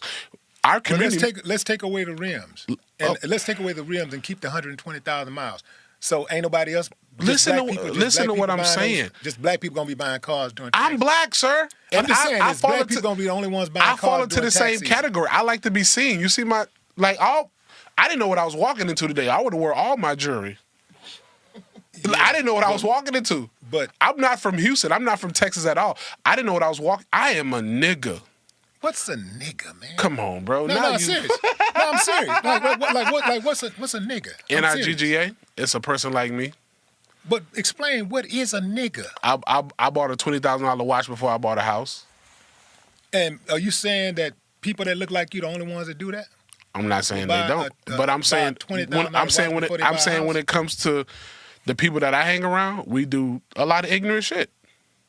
We buy jewelry. And that's your community. See, y'all, I'm glad. See, this is why I say I don't want people censored where they can't say what they want to say or what they really mean. Because he's telling you that basically he's not very intelligent and that he doesn't really value anything in his family. He already told you he joked about his father's death. And now he's telling you that he's financially ignorant willfully. That's a you problem. Don't you put that on other people in my community, in my lineage. That's you and your people, David Lucas. You put that over there with you. Because he said, me and my friends. Yeah, and I guarantee you, all of your friends are a bunch of tellers too. See, this whole, I tried to do comedy around the black people, they just wouldn't accept me. No. There's a reason for that. Even when you hear that from the coons in our community, there's a reason why you wouldn't accept it. They leave out the part that they was over there, a bunch of butt dancing coons. They leave that part out. Everybody was picking on them for no reason. Then when you look back, you be like, okay, what was you doing? The reason why you wasn't accepted amongst us. What was the reason? Because they had to hear them tell it? Oh, everybody was just victimizing me because I was intelligent. No. You was just like this Sambo here. Y'all hearing it in real time? This is why I didn't cut none of this out. He's telling on himself, and he's actually speaking for a lot of Sambos in that tilted class. Okay? Let's let it continue. We buy cars to impress hoes. We buy men dress up for women, for bitches. And none of your white friends dress up for women. Man, all my white friends dress like they got 99 cents. Okay, maybe they trying to attract a 99-cent woman. I doubt it. That's just different ethnic groups put their money in different places, and we know that. Like I can't remember statistics, but black people spend enough money every year on fashion and entertainment to run this country. What does that tell you? That maybe we're not as poor as we think we are. I think our entertainment and fashion spendage was like $7 billion last year. That could have ran this country for like a whole year. The whole country. All 365 million. $7 billion? Yes, sir. Nah. Yeah. Nah, this damn country going $1 trillion in debt every damn year. Why? Because we send money to Ukraine? Yeah. Oh, there we go. Sending that money to Ukraine, building everything but infrastructure. What infrastructure do we need? But hell, first of all, we need to fix these damn roads. All throughout America, the damn roads got this potholes. You're tearing up your cars everywhere you go. See, we strayed away from what I was saying. So all my cars have my flavor on it. Since you don't like to use the word ethnic, they have my flavor on it. I have limo tint on all my cars. All my cars have something extra. I got beat in all my. I got a Tesla with beat. I got rims on my Tesla. I got a Monte Carlo with rims, 24s. I got a Porsche with rims with speakers. I got a Yukon. My mama's car is up under me. I got a 67 Plymouth Duster, rims. We rimmed out. And what I'm saying is I follow no street rules. I get pulled over by the police a lot. I get pulled over by the police a lot, sir. And this is my truth. So I can't speak for every other black person that has experienced a run-in with the police, but this is my truth. And you can't take away from my truth. I've been pulled over by the police drunk. I've been pulled over by the police with drugs. I've been pulled over by the police with illegal guns in my car. But I have one thing that I do. I watch a lot of body cam footage every day. I fall asleep to that shit. I watch body cam footage because I study this shit. I watch body cam footage every day, sir. And I have one thing that I don't see in a lot of this body cam footage, and that is respect. When I get pulled over by the police, my hands are on the steering wheel, my windows are rolled down, and my radio is turned down. I've never had a gun pulled on me. I've been pulled over drunk before. Yes, sir. No, sir. You need my license, sir? Do you mind if I reach in my glove compartment? And they can call it buck behavior. Notice he keep telling on himself about the type of degenerate he is. I've been pulled over drunk before. Okay, damn it. If you got all this sense, what you running around driving drunk for? But see, he's one of these guys that, well, if you just don't break the law, you won't have any problems. Explain what happened to Philando Castile. Explain that. Oh, there's so many other, because see, this whole narrative about, well, just don't break the law, you won't have any problems. Okay. As if we don't have countless scenarios where black people were law-abiding, mind their own business. It don't get no more law-abiding what happened to Breonna Taylor's in her own house, in her own home. Go look at what happened to Botham Jean. What law was he breaking, huh? See, I wish Willie would have pushed back with some of what I'm saying here, man, because Willie, look, man, I know you know about these things, man. But instead, he let this man take over the damn so-called interview, or maybe it's a conversation. Maybe that's what he would categorize it as. Okay, I will have to look in the description to see if it's categorized as an interview or a conversation or just a discussion. But this right here, man, it was so much pushback he was supposed to give him when he started talking this Sambo shit. But hey, y'all gonna see how Willie respond to this. Let it continue. They can call it yes or massa behavior, but my goal at the end of the night is to get home to my kids. My goal. I wouldn't go that far. I wouldn't go that far. As far as what? Like I wouldn't go as far as saying that's buck behavior. I think. But I'm saying I think that is getting home at the end of the night. Like you say, that's proper behavior. Like the thing is that I get that part. Where go watch some body cam footage tonight.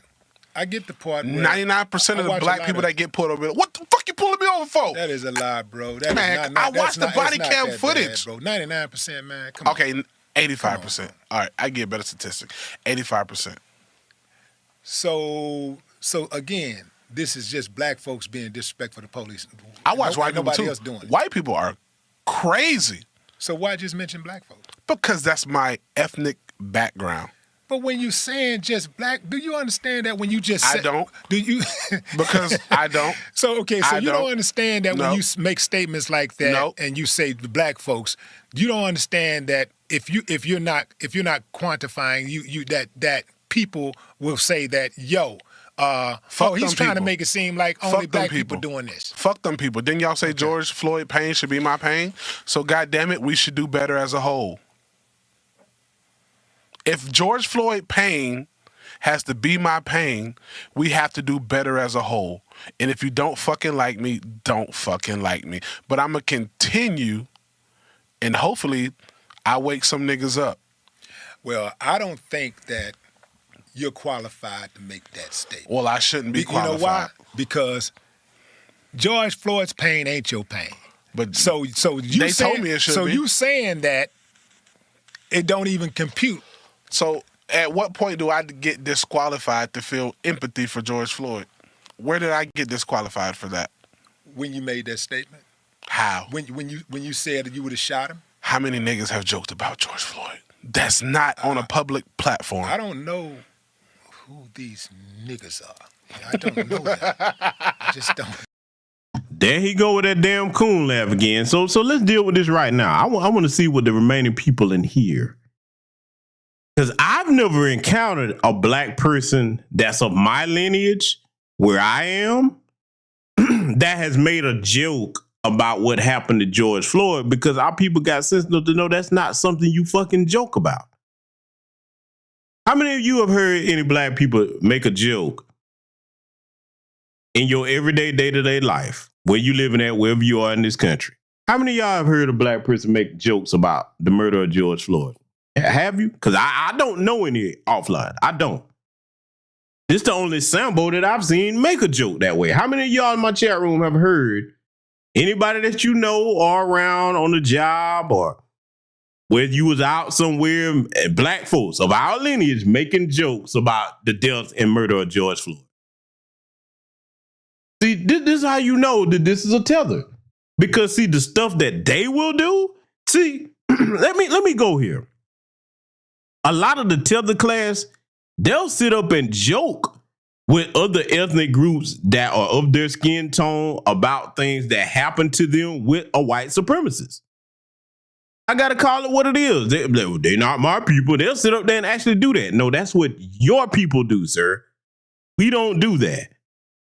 Oh, man. See this foolishness right here? Oh, I'm telling you, family.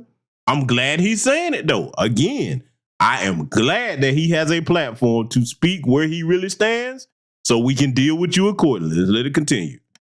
Maybe I just hang around the wrong people. And I'm gonna tell you, I haven't made it. And I'm not around. Yeah, maybe because I don't hang around people who make jokes about George Floyd. Me and my black homies. That was a tragic event. That was tragic. Let me tell you something real. And the same thing that happened to George Floyd could happen to either you and all your black homies. It could, but it's not likely to because I follow law. You follow law. So yeah, I'm not taking a fake 20 into a store. Okay. See, he, like I said, he's one of the, I follow law. What law was Elijah McClain breaking? Huh? Our brother Elijah McClain, what law did he break? If you don't know who he is, look at what Elijah McClain's last words were. What did he do wrong for those race soldiers to end up causing his death? See, this whole narrative about I follow law, there's countless examples of black people that wasn't breaking no laws. Let's take it out of our lineage. Let's go back years with this. Oh, let's go on back. What happened to Amadou Diallo? What happened to Amadou Diallo? Was he breaking any laws when they murdered him? See, these types of willfully ignorant Sambos, these people are suicidal. Because David Lucas knows about some of this stuff that I'm saying. He has to. He may go out of his way not to pay attention and ignore things, but he knows some of these things. When you're around the type of black person that, look, y'all heard this many times. You got two types of black people. You got black people that'll look up and say, listen, I'm trying to get off this plantation. And then you got some black people that'll say, oh, no, I'm just going to put my head down and keep picking the cotton. That's exactly what we know what stock he come from, the latter. Telling you, family, y'all better watch these types. Let's get back to it. Have you, like all of these police murdering black folks over the last decade or so? I study these body cams for a reason. We saw on camera. Yeah. We saw on camera. Are you saying that in all of those cases that the police was right? I'm an advocate for the police. That none of the black people complied. I'm an advocate for the police. None of those black people complied. In every case I've studied, and I studied the George Floyd case, there are a lot, and even Mike Brown, and even Sterling, who was selling the CDs where is it, New Orleans, and even the guy selling the loose cigarettes. There are a lot of steps as black people. If our goal is to get home, there are a lot of steps we could have taken to make sure we get home. So as a whole, black people say police are racist. They say police are racist. That's what the fuck I hear black people say all the time. So if you know police are racist and you know that they're scared of you, why not comply? If I get pulled over, I'm not saying, what the fuck you put me over for, man? Fuck you, pig. Because now you got him on edge. Whether it's the average black person in their right frame of mind don't do that either. There's a demographic in our community that's silly enough to sit there and try to argue with them race soldiers on the side of the road, because we tell you in these new black media spaces, when them race soldiers pull you over, you are behind enemy lines. Do you understand? You are at a supreme disadvantage. All that yelling, cursing, and screaming and stuff, all of us will tell you, do not try to fight against them on the side of the road. Be calm, give minimal information, fight that shit in court. Live to fight it in court if that's what must be done. That's what we tell y'all over here. See, he acting like no black person is saying these types of things. We don't co-sign that when we see our people acting a fool with these folks, because you know you at a disadvantaged situation. You ain't no way you gonna win in that encounter. That's not wise to do that. But this whole, oh, well, if you just follow the law and just comply, no, because see, if you meet the right bubba that's out there trying to get this initiation, it don't matter what laws you comply with. Case in point, y'all saw that clip going around where that idiot officer had that little boy in that car, and an acorn fell in the car. He jumps on the ground and starts shooting and all this other crazy stuff. First of all, how you gonna have that much weaponry, a radio, SWAT team to call as backup? You in armored vehicles most of the time. Okay, you got superior numbers. How you gonna be that scared with all that? Do you understand what kind of coward you got to be if you got all that at your disposal against mostly unarmed people and you that fearful? I don't think a lot of them understand what they're saying when they keep talking about how scared these cops are, average black folks. When you look at statistically, it's their own people that go more than likely to bust off and take off on these cops. It ain't black people shooting at these police like that on a daily basis on average. No, it's mostly their people. And then when they do shoot at them, I've covered it here on this channel. How many times have you seen them go to shooting at them people and then they go out their way not to even return fire? Huh? You know what I'm going to do? I'm going to post a video on my Patreon. Of an encounter that happened in Lawrence County, which would be the city of Dublin, Georgia. This happened years ago. I'm gonna post that video on Patreon. I'm gonna let y'all take a look at that. They ain't gonna let it stay up here on YouTube. I couldn't get away with showing it, but I'm gonna put it on Patreon. And for those of you that see that over there, you look at that when I post it. I'm gonna post it after the broadcast. You look at that and you tell me why that officer got killed. Because these were two white people. The assailant and the officer that got killed was white. When you see that, you gonna see exactly what I was talking about here tonight. I wonder what David Lucas got to say about that, but see, he not, because he's too busy trying to kiss ass with them folks. So to continue. Black, white, Asian, whatever the fuck he is, that man want to get home just like you want to get home. So, sir, here we go. Can I reach for my license? Can I reach for that? I did that before. I don't feel comfortable. I've told police that before. I'd rather you put me in handcuffs and I direct you to where my stuff is at. What's the little kid name who got killed? Rice? Passing with the gun. Rice? What's his first name? Tamir. So how do you reconcile Tamir Rice murder? Okay, when I was growing up in Georgia, right? I grew up by a grandfather who was born, even though he married a half-white woman, whatever, if that means something to y'all motherfuckers. I was born with a grandfather who wouldn't let us play with no type of guns, not even a water gun, because he knew what green light that could mean for a police officer. Let me stop this bullshit right here.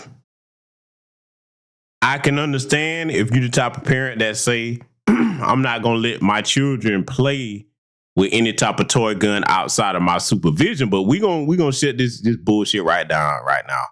This whole, okay, you can't let kids have toy guns. First of all, water guns and things of that nature do not look like real guns, okay? They don't.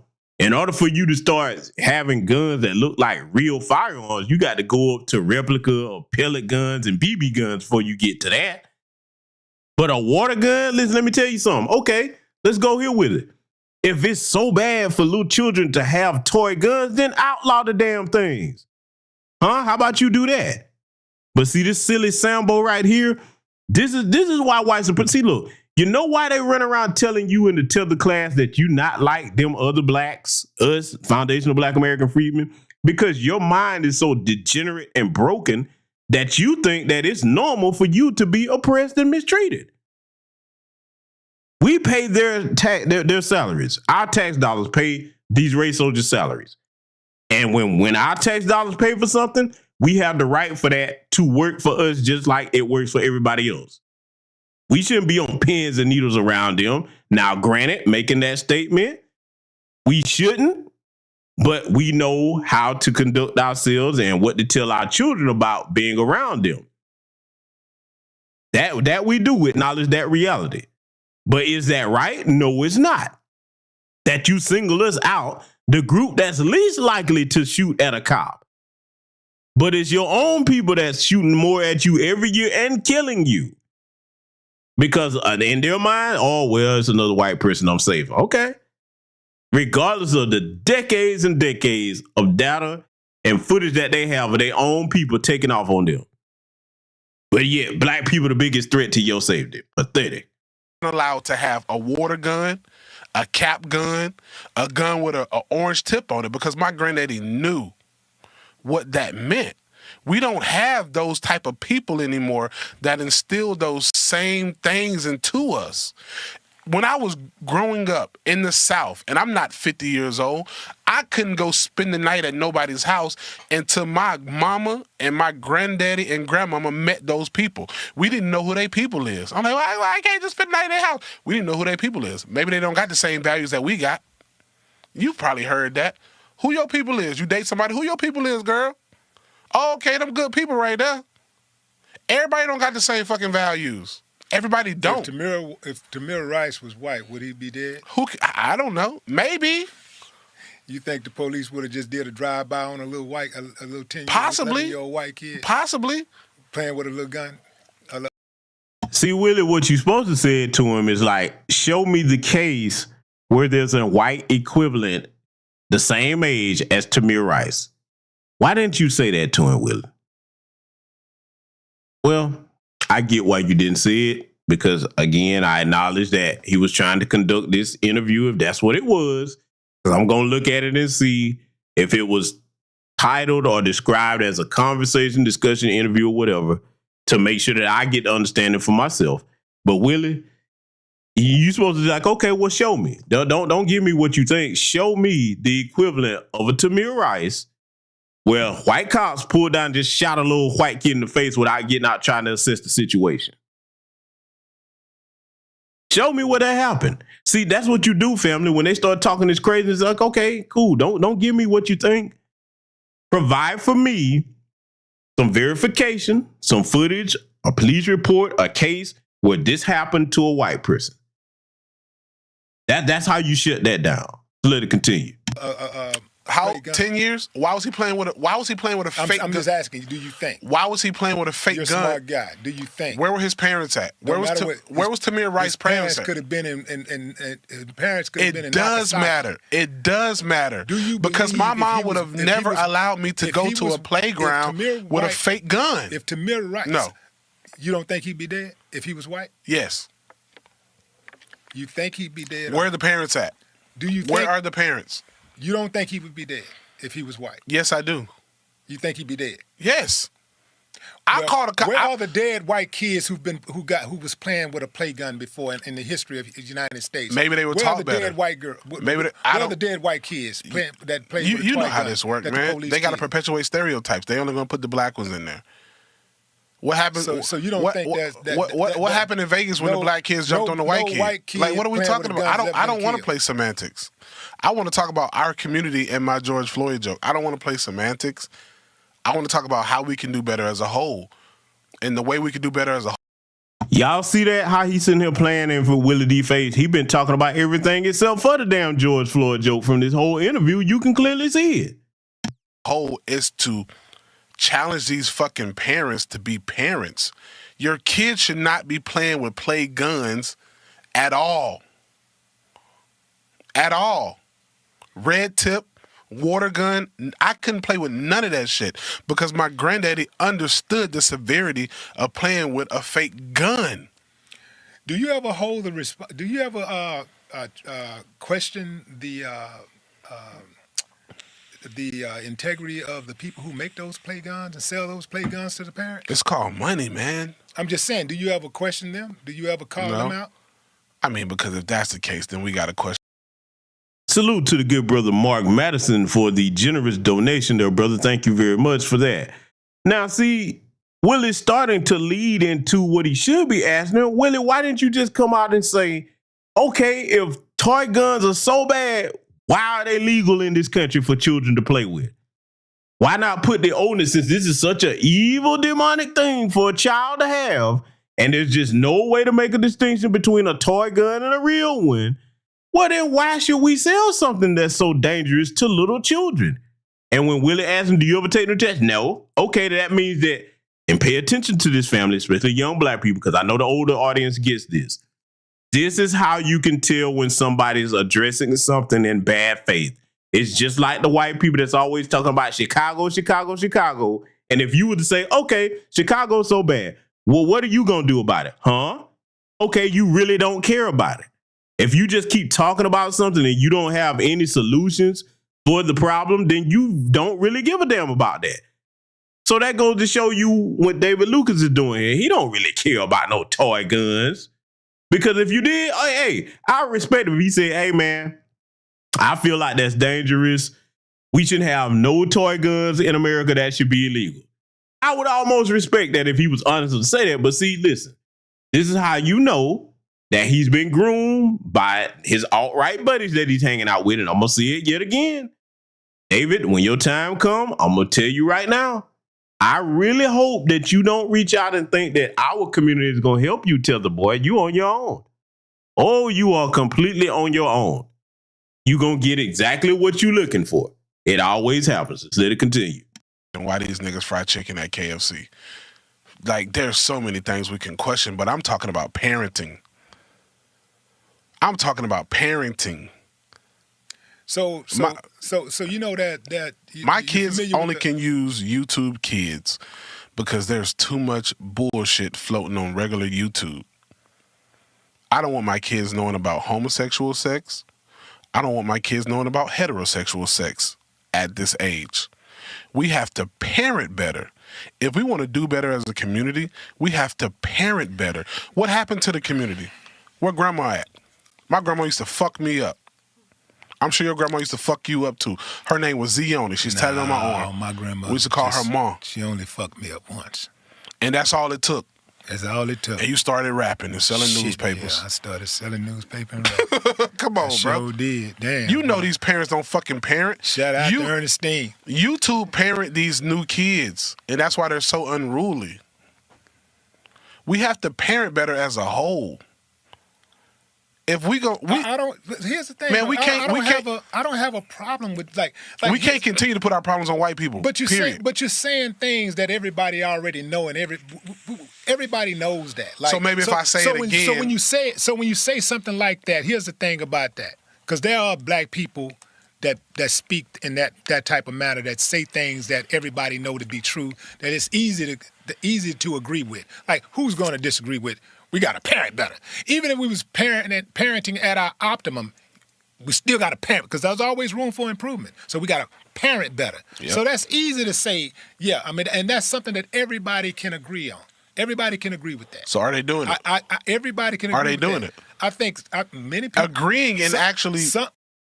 Now, see, I give Willie credit for giving him strong pushback on that, but see, Willie What you should have done if you was in control of this discussion, interview, conversation, whatever you want to call it, I would have said, you absolutely right, David Lucas. You're right. Black people, we do need to parent better. So now, if black people need to parent better, you know who else needs to parent better too? The white community that's churning out all these damn white mass shooters. If everybody need to parent better, then how you gonna just look at our community when you got the Ethan Crumbleys, okay, the Peyton Gendrons, okay? Look, I could barely get it out, man, because boy, this kills me to see this kind of stuff. You got the Peyton Gendrons out here, okay? The Columbine shooters, I mean the Stoneman Douglas High School shooters, you name it. Mass shooter after mass shooter after mass shooter. Every time you turn around, yo, look, y'all remember that year, I think, what was it? Was it 2021, 22? Where it was so many mass shootings taking place back to back to back to back to back. It's like you couldn't even go a week without another mass shooting going out. Y'all remember that? Is he telling them that they need to parent better? Or it's just all black? See, one thing that you can say about the Pookie and Ray Ray class, they not running up and shooting up no damn schools because people was picking on them. I ain't never heard it. Will they shoot at each other and out the way places? Usually they don't bring that to no damn school. Not like they do, coming in there with AR-15, I'm going to shoot up all my classmates. You're going to rue the day that you mocked me. These girls, these whores are not choosing me. They're sleeping with the black guys over me. Listen, you don't see the black equivalent of a damn Elliot Rodger. Did his folks need to parent better? Huh? What about that, you big fat sambozo, you? Oh, Willie, it's so much you dropped the ball on in this, brother. So much you dropped the ball on, man. Just let it continue. Doing is two different things. Some people aren't. If they work, I can say I need to work out, but if I don't work out, if everybody was, then you wouldn't never had to make the statement.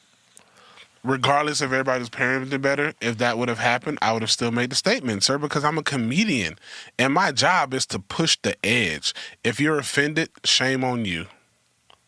So, when pastors go in front of a church and lie to them, who criticizes them? I do. Where? Where that video at? Man, you better go check that Willie D. Live. You don't know. I guess I need to go. Shit. Well, I get them pastors the blues. I'm going to go watch. I'm going to go watch, sir. I be getting them pastors the blues. I'm going to go watch, sir. So here's the thing. Like, I want to go back to what you said about being a Republican. Here's the reason why I've never voted Republican. Okay. Right? It's just simple as this. Like, because I will say that I do have some conservative ways, and it's not just about money, right? So you can admit that. I can't admit that. It's not just about, for me, it's not just about money. Because I don't have a problem with paying more in taxes so that we can even things out a little bit more for those who have less. I know a lot of people. If you worked your ass off, you want to take care of people that. I know we got to really look out for each other, bro. See, that's one of the problems in this country is that we don't love our neighbors. We don't love our neighbors. So where's the unity? Where are the black people? There's some unity out there, bro. I got unity. I got unity. You didn't like me Sunday. I got unity in my circle. Where was your unity for me on Sunday? I don't like you right now. You know what I'm saying? Like, I don't like you. You know, like. But where's the unity? Where's the unity? Why wasn't black people saying? I think it's okay, man. I think it's. Oh, we're united, all right, David Lucas. We're united against your sambozo ass and anybody like you, whether you in our lineage or not. When you go and mock our atrocities and tragedies that occurred to our people that we're still dealing with to this day. Oh, there's unity, all right. It's never going to be. Look, let me tell you something. That's one thing that you can say about the greater majority of foundational Black American freedmen society. We may have our differences with each other. We got different political stances, different religious backgrounds, okay? Different income stratas we come from. But one thing that we see eye to eye on, the greater majority of Black American men and women with sense, we don't play around about things that happen to us like this. So you ain't gonna never see a large number of us coming out supporting that goofiness you did trying to hide behind comedy. Just call it what it is. Just come out and say, hey, listen, I'm the white supremacist collaborator comedian, and I'm advertising to be one of their pets, and none of them claim me yet. This is what I do. That's what you need to stand on, David Lucas. Let's get back to it. Okay, when people have certain grievances or whatever, and then you try to come together to get understanding, because that's what we're doing right now. I had a grievance with you. But you already say you don't like me still. I had a grievance. I had a grievance with you. Okay. And you know, we connected and we had a conversation. Yes, sir. About that grievance. Yep. And you know, to your credit, you agreed to come on the show. You could have went and sat down with anybody. Right. And you chose to come sit down with me. First. And I appreciate that. So there is unity, and everybody is not just totally, disconnected. If you want unity, unity starts with yourself. Like part of what we're doing right now. You know what I'm saying? We're coming together. That's unity. So where's the wholesome Just being able to comments? sit down, being able to just sit down and having a civilized conversation. Where's the wholesome? Speaks to unity. Where are the wholesome remarks? Let's educate this brother. Maybe he don't know. Where's the? Why am I being embraced by one side? Take racism off the plate. Why does one side understand it was a joke, but the people that look like me be like, man, fuck you. Because the joke was on the people that look like you and not the other side. So where's the education? Well, let me, educate them, Dave. Well, I'm looking for you got that. The floor, educate them. I got 10,000 comments of niggas telling me not to come to this city. Don't come to that city. We don't want you here. Where's the education? Where's the education is. I tell you what, you're going to get the education at if you continue to stay in Macon, Georgia, or you're going to get a hell of an education. I'm telling you now. I'm saying this as a courtesy to you. You better get your ass out of Macon, Georgia. I'm telling you now. I don't care what other people talking about that don't live there. I'm telling you now, you better leave. That would be the wisest thing for you to do. If you stay, you're going to get the education that you're looking for. It ain't going to be the kind that you think. It's going to be an education, all right. It's going to be a hell of a lesson, too. Is that I invited you on my podcast. And you're here. I'm sure this is one of the cities they told you better not come to. So you're sitting here. You're in H-Town. Should I go live right here? You're sitting here, and you're sitting here, and we're having a conversation. Yes, sir. You know what I'm saying? So that speaks volume, right? That ended up saying, hey, that's a start. Yep. It's a start. The woman, you posted a woman on your Instagram with her hands folded. In fact, you pinned it to your Instagram. With her hand what? With her arms folded. A white woman. She was angry. Right. She was sitting next to a white guy with a beard. And you captioned your post, don't heckle at my shows. Correct. What was that about? That was in Tampa, Florida, at one of my favorite clubs called Side Splitters. She was very disrespectful starting the show. And this was a white woman that I gave the business to. Gave the business. She had been heckling my openers when I came on stage. Her gargantuous feet were on the stage with flip-flops. Okay, now I want y'all to listen to how he's saying he handled this white woman heckler. You made a joke about her feet. Where was the joke about some type of atrocity in her community to make her stop heckling you? I want y'all to listen to how he describes this, family. Go ahead. Should I say her fucking raisin potato salad feet? Would that make black people feel better? So, she was... I have so many interactions with people that... Tampa, Florida, she had her feet on the stage. I'm like, yo, bitch, what is you doing? And she said something, and then part of the clip, I think the whole video's on my YouTube. I don't really remember the stuff I said to her. I made her leave. She started crying. I'm like, bitch, get out. Get out. I don't want to fucking see you up here crying when you were disrespectful to my area, because when I'm on stage, this is my area. So you putting a foot on my stage is very disrespectful, and I don't want to see that. So get the fuck out of my show.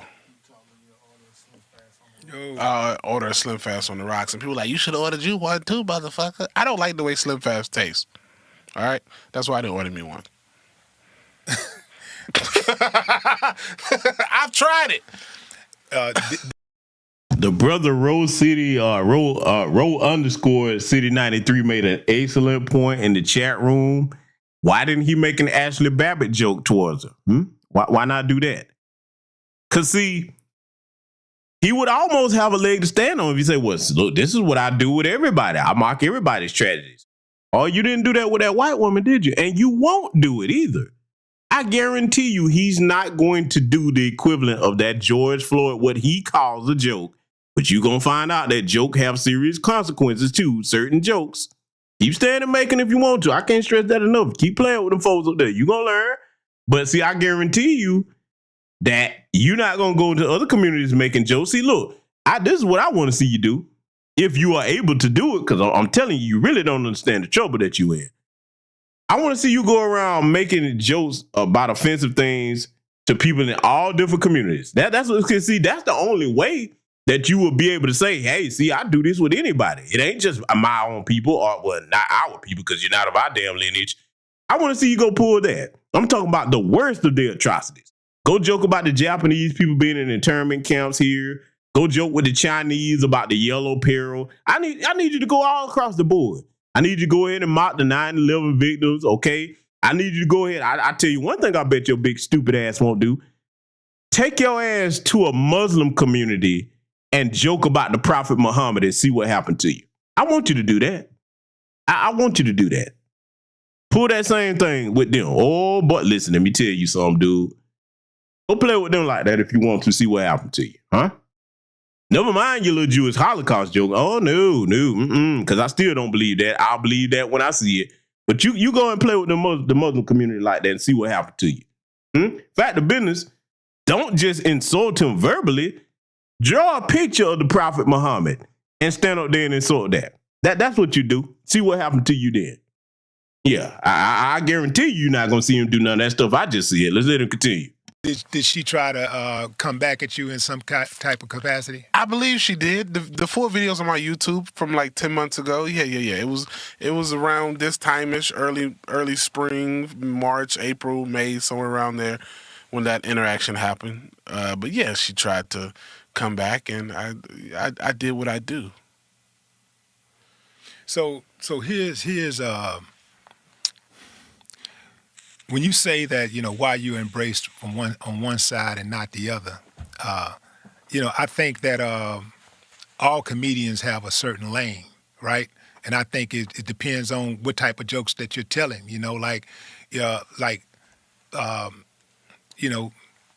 It just depends on what lane you're in. If you're telling if you got a certain style of joking or whatever, you got some certain people that accept that.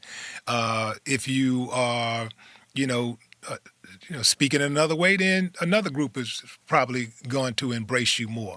Like that was a time when Dave Chappelle, majority of his audience, well, I guess it still is, but he didn't have as many black fans. Great friend of mine. He didn't have like just as many black fans, coming out to see him, and now it's like he won them over. He figured out how to do jokes that that resonated with both sides. And because we have different cultural experiences, different jokes are going to hit differently with different crowds. What were you rapping about 2 years in? What was I rapping about? Yes, sir. 2 years in. I've been headlining for 2 years. I was rapping about politics, crime and punishment, women, sex, drugs, betrayal, love, hate. So some people can consider that ignorant. Yeah, some people could. I'm 2 years in headlining. But I was brilliant. My best form will be comedy and rap are totally different. Yeah. My best form is yet to come. Stop right there. So now, this is the part right here where I would have embarrassed him if I was willing for sitting up here trying to play with me. If you say comedy and rap are totally different, then why are you trying to compare the two? You see what I'm saying? See, some of us, you can't piss in our face and tell us it's yellow rain. Had this been me conducting a discussion with him, when it went like this, oh, no. No, no, no. Oh no, all this roundabout stuff. A lot of that wouldn't even been allowed. No, we talking about you and what you did. That's what we talking about. We're not comparing what I did to this. How you gonna? You basically saying that rap and comedy are apples and oranges, which I agree. So why are you trying to make a comparison between Willie and you when he first started? I hadn't heard a Willie D lyric or a Ghetto Boy lyric where they was mocking the death and tragedy of our people. I have yet to hear it. If it's out there, I haven't heard it. And I listen to music from all different genres, okay? Came up in that era. I have yet to hear that. Let it continue. You're 2 years in. Headlining. That's a totally different beast. I'm learning how to work a stage, how to do an hour-plus show. Totally different beast. And I don't expect people not in the comedy world to understand that. To go on stage and to... And that's another thing that I can't stand these tellers doing, because this is the same thing Roland Martin do. Oh, we just not intelligent enough to understand comedy. No, we got common sense enough to know when you sitting up here marketing and insulting our people and placing a target on our back for white approval in front of a majority white audience. We got sense enough to know that. To go on stage and to dictate an audience for an hour is a different type of science. I'm still going to go right back to it, bro. I think if you tell a Holocaust joke, your career going to take a different trajectory. Well, I mean, don't challenge me, bro. Because I'm always up for a fucking challenge, man. man. If you tell a Holocaust joke, it's going to be different. Can I come back on when I do? Sure can. Okay. I would. I ain't saying I want to see it. I would love. I damn near said I would love to see it. But I understand it's going to hurt people. You know what I'm saying? I understand that it's a see that there's a reason why, right? There's a good reason why Hispanic people don't make fun at people or take lightly of people disparaging Cesar Chavez. There's a good reason. But who jokes about Cesar Chavez? I'm just saying there's a good reason why they don't. There's a good reason why white people don't take lightly of people joking about JFK. There's a good reason why Muslims don't take lightly of people joking about Muhammad. I don't know a Muslim comedian. Okay, well, I'm saying that if you joked about Muhammad, you would feel their wrath. You know Shane Gillis? And the reason why, let me just say this, the reason why is two reasons. One is because they revere them. Two is they don't want you to get comfortable disrespecting their people, the people that they hold in high regard. Is George Washington revered in the white community? Yeah, he's revered. Shane Gillis has a funny joke about him. Yeah, well, you know, certain white people go. Some white people can get it. How? Certain white people can get it. We keep moving the goalposts. I'm not moving the goalposts. I'm just saying. I'm saying that it depends on a particular situation, or who a certain person is. If certain people have been, you know, certain people are held in a higher regard than others. It's just what it is, and. So especially when you start talking, especially. So who's the highest regarded white person in your eyes? The highest regarded white person that you feel is off limits. Off limits. Yeah. White person off limits. Let's see. Off limits, white person. JFK. You think so? I think if somebody, I've never heard anybody crack jokes about. But you're not out there in the comedy streets. Well, I am, but I just haven't heard it yet. So here's a point that I will make is that I would have loved for Willie to challenge him to say, okay, if you think that it's something to play with, laughing about the assassination of JFK, go treat that subject matter the same way that you did the murder of George Floyd in a predominantly white audience. See what happened to you. Go do that. Do you one better, David Lucas, since you claim that you grew up here and first of all, you full of shit. There's no such thing as a black person that's lived in Georgia all their life that never had encounter with these damn white supremacists. There's too many of them. But I tell you what, you go down south here, okay? Come on down here. Back to business, I'm gonna name your place. I want you to go and pull this. Go down to Rebecca, Georgia, and talk bad about Nathan Bedford Forrest. Go talk bad about some of their Confederate heroes that they revere. Make the same tenor and tone of joke that you did about George Floyd, and see what them good old boys do to you when you get down there. I want you to go. In fact, go down there by yourself, because it ain't no racism now. You completely safe when you do this. It ain't no racism, ain't no white supremacy, ain't no none. You remember now, you're immune to racism. It's a shield. You don't know what it looks like. You never experienced. Go down there and do that right there, and get back to me on that. A lot of the comedy that I watch, Who? I may not listen to what I'm saying. A lot of the comedy that I watch, I may not even know the guy's name. You know what I'm saying? But I watch the jokes. Like I watch a lot of stuff that's on Netflix, but I'm just not familiar with the dude's name. Okay. I'm really not familiar with the comic's name. Not even the new. Fact of business, I'm gonna tell you another place where I wish Willie would have told him to go. Hop on over to Vida, Texas, and go tell your jokes about some of their Confederate heroes down there and talk bad about them in the same light that you did about George Floyd. Go make some Ashley Babbitt jokes in Vida, Texas as a tether, as a black dude, and see what happened to you. That's what I wish Willie would have challenged him to do. Since he's so bold and he don't have no inkling of what type of limitations he's supposed to have, go do some of that stuff. That's what I want to see. Not even the newest black guys. I'm really not familiar with their names, but I watch the comedy. I watch the jokes. When it comes to top black guys, I mean, of course you got Kevin Hart, Dave Chappelle, but I personally think that Ali Sadiq right here out of Houston is the best. That's current. Yeah, shouts out to Ali. Yeah, current absolutely. and relevant. Yeah. He's the best storyteller I've ever seen in my life. Yeah, I rarely watch comedians that are not my friends, and I went to another comedy club, which is out of my norm, to watch him. And for 2 hours, this dude marveled me. Yeah, Ali is top tier. Yeah, absolutely. Yeah, we can agree with that. Goddamn, we made a breakthrough. It's a breakthrough. Yeah. So we might go get a fried chicken dinner tomorrow, right? Some casserole or something like that. You know, some quinoa. Some quinoa. Yeah.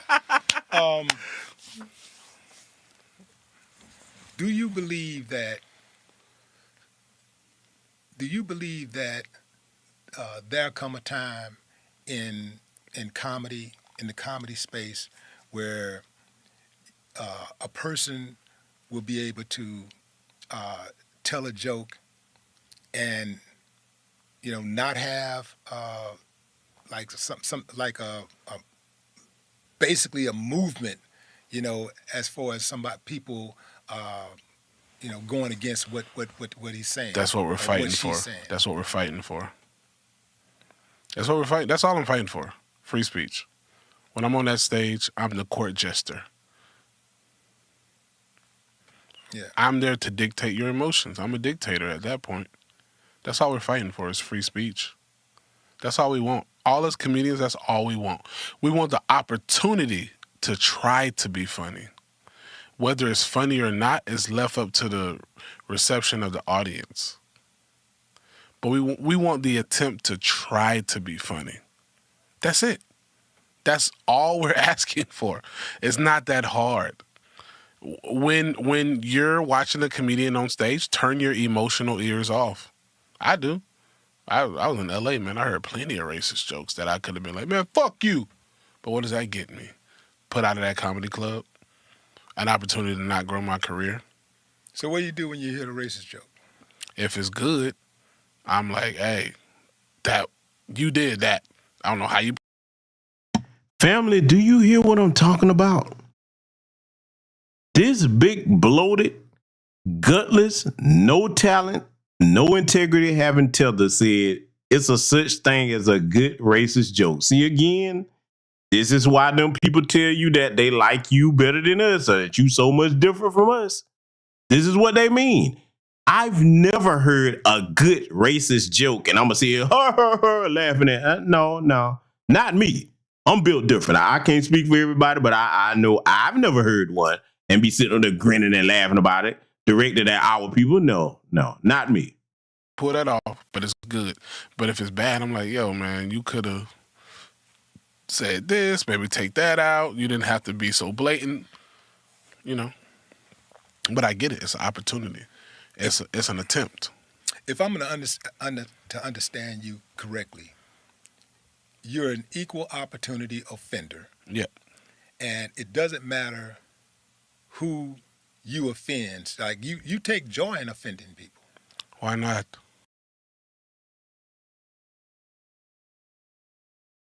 Yeah, A rap were you people?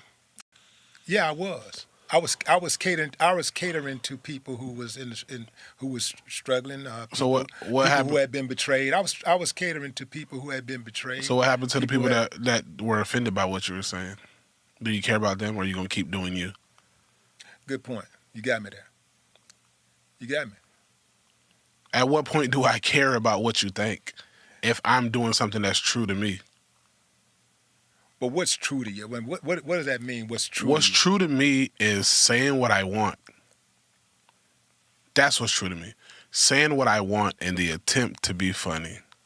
You have a daughter, right? Two daughters. 9 and 4.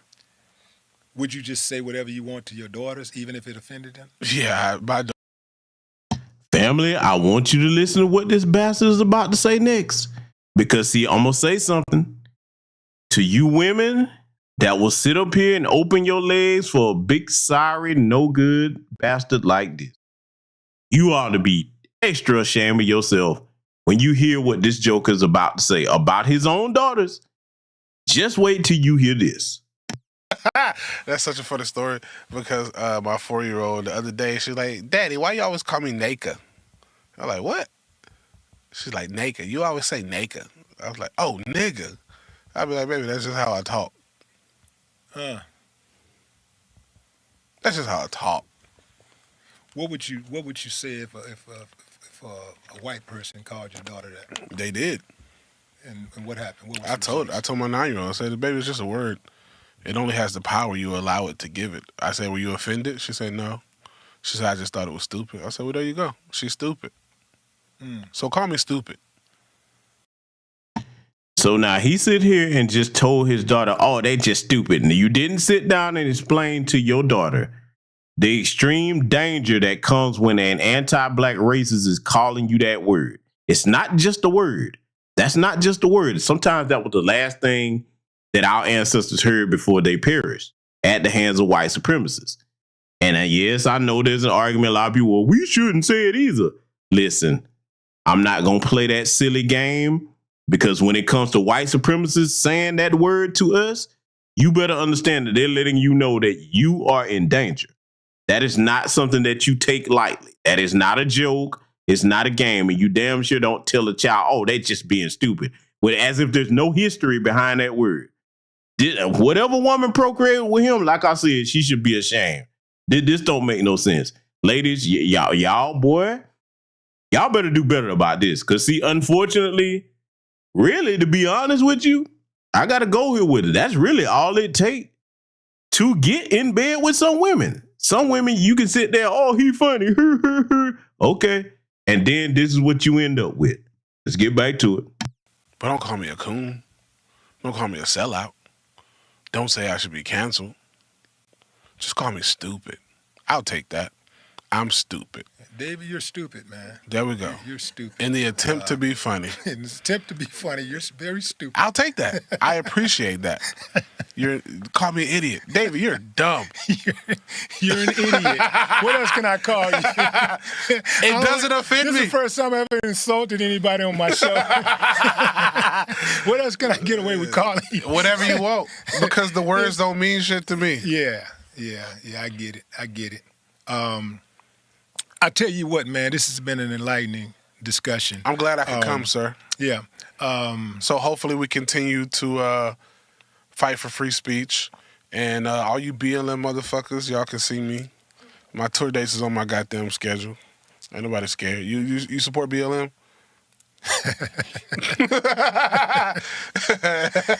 Because that's another hour. Say, man, I get I'll it. tell you what I do support. I do support unity.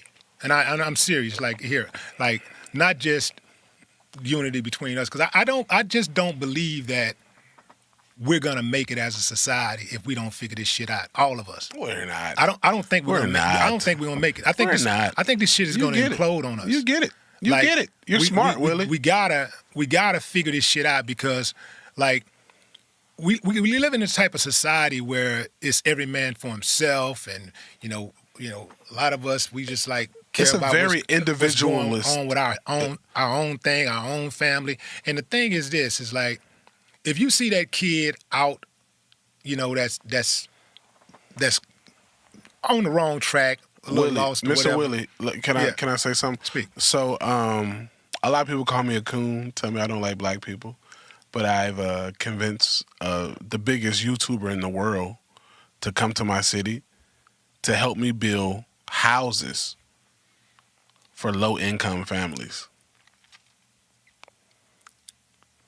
So you can't just look at my words. You gotta look at my actions. See, this is exactly why we despise that Tether class so much. Because plenty of land developers have made places that's low-income housing, particularly for black folks. Do you think that means that they give a damn about black people? See, that's the same thing that you'll hear a lot of silly sambos say, well, they gave me a job, so surely they must like. No, they give you a job because they're exploiting you, and you're an ends to a means. They don't give you no job because they care nothing about you. Listen, over here in this country, if they thought people would go for it, especially us, they would have you working for free, just like in a prison. Oh yeah, they would. If they really thought that they could get away with that with the masses, they would have you working for free, just like in the prison industrial complex. See, these Negroes like this that think because somebody gave you something, now that means that these people care about you. These people are beyond suicidal. There's nothing you can do with people like this around you in the community, and you better start recognizing when you are around people like this. Because see, even to get to it in a minute, what a lot of people was telling me before I reviewed this, oh, just wait, it's coming. Own low-income houses right now. Houses that I could be getting $1,800, $2,000 a month. I own several of those. But because I understand, I put those houses on Section 8. And now I get $700, $800. And when they move out, they fucked up. So that $700, $800 a month don't even matter if they were only there 8 months. Because I got $5,600 and you cost $10,000 worth of damage. Well, one could argue that the government gives black folks billions of dollars every year, and we know how they feel about it. I'm talking about me, sir. I'm talking about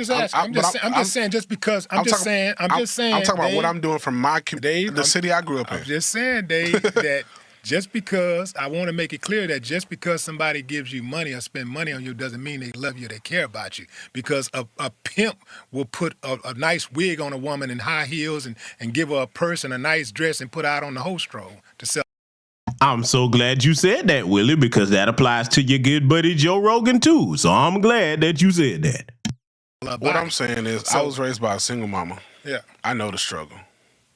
When I was like 7 years old, we moved in with my grandparents.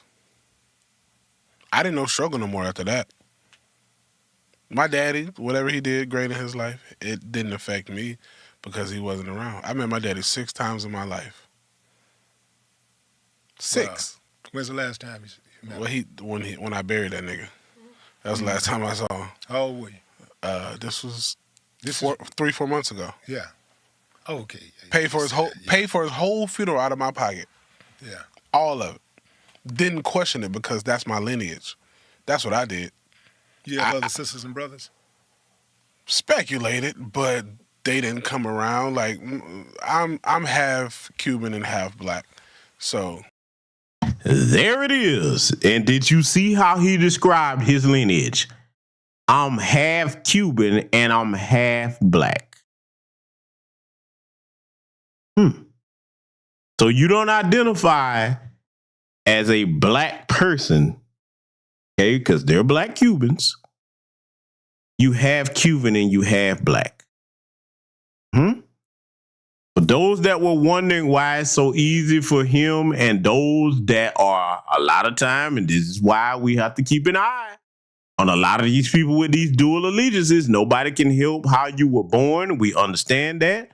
But far too often, and we've come to analyze that a lot of our problem is, you got these tethers that look like us, but you not on code with us, to the point that you think that it's funny to mock the murder of George Floyd.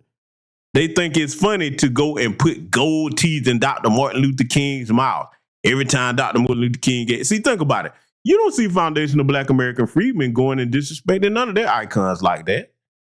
You don't. But as soon as they get their asses over here off the sacrifices of our ancestors and elders, the first thing they can't wait to do is link up with these white supremacists and start disrespecting us.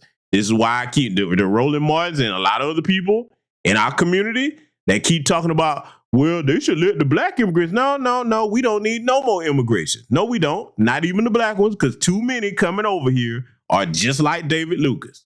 Too damn many. Let's let it continue. My daddy was a ladies' man.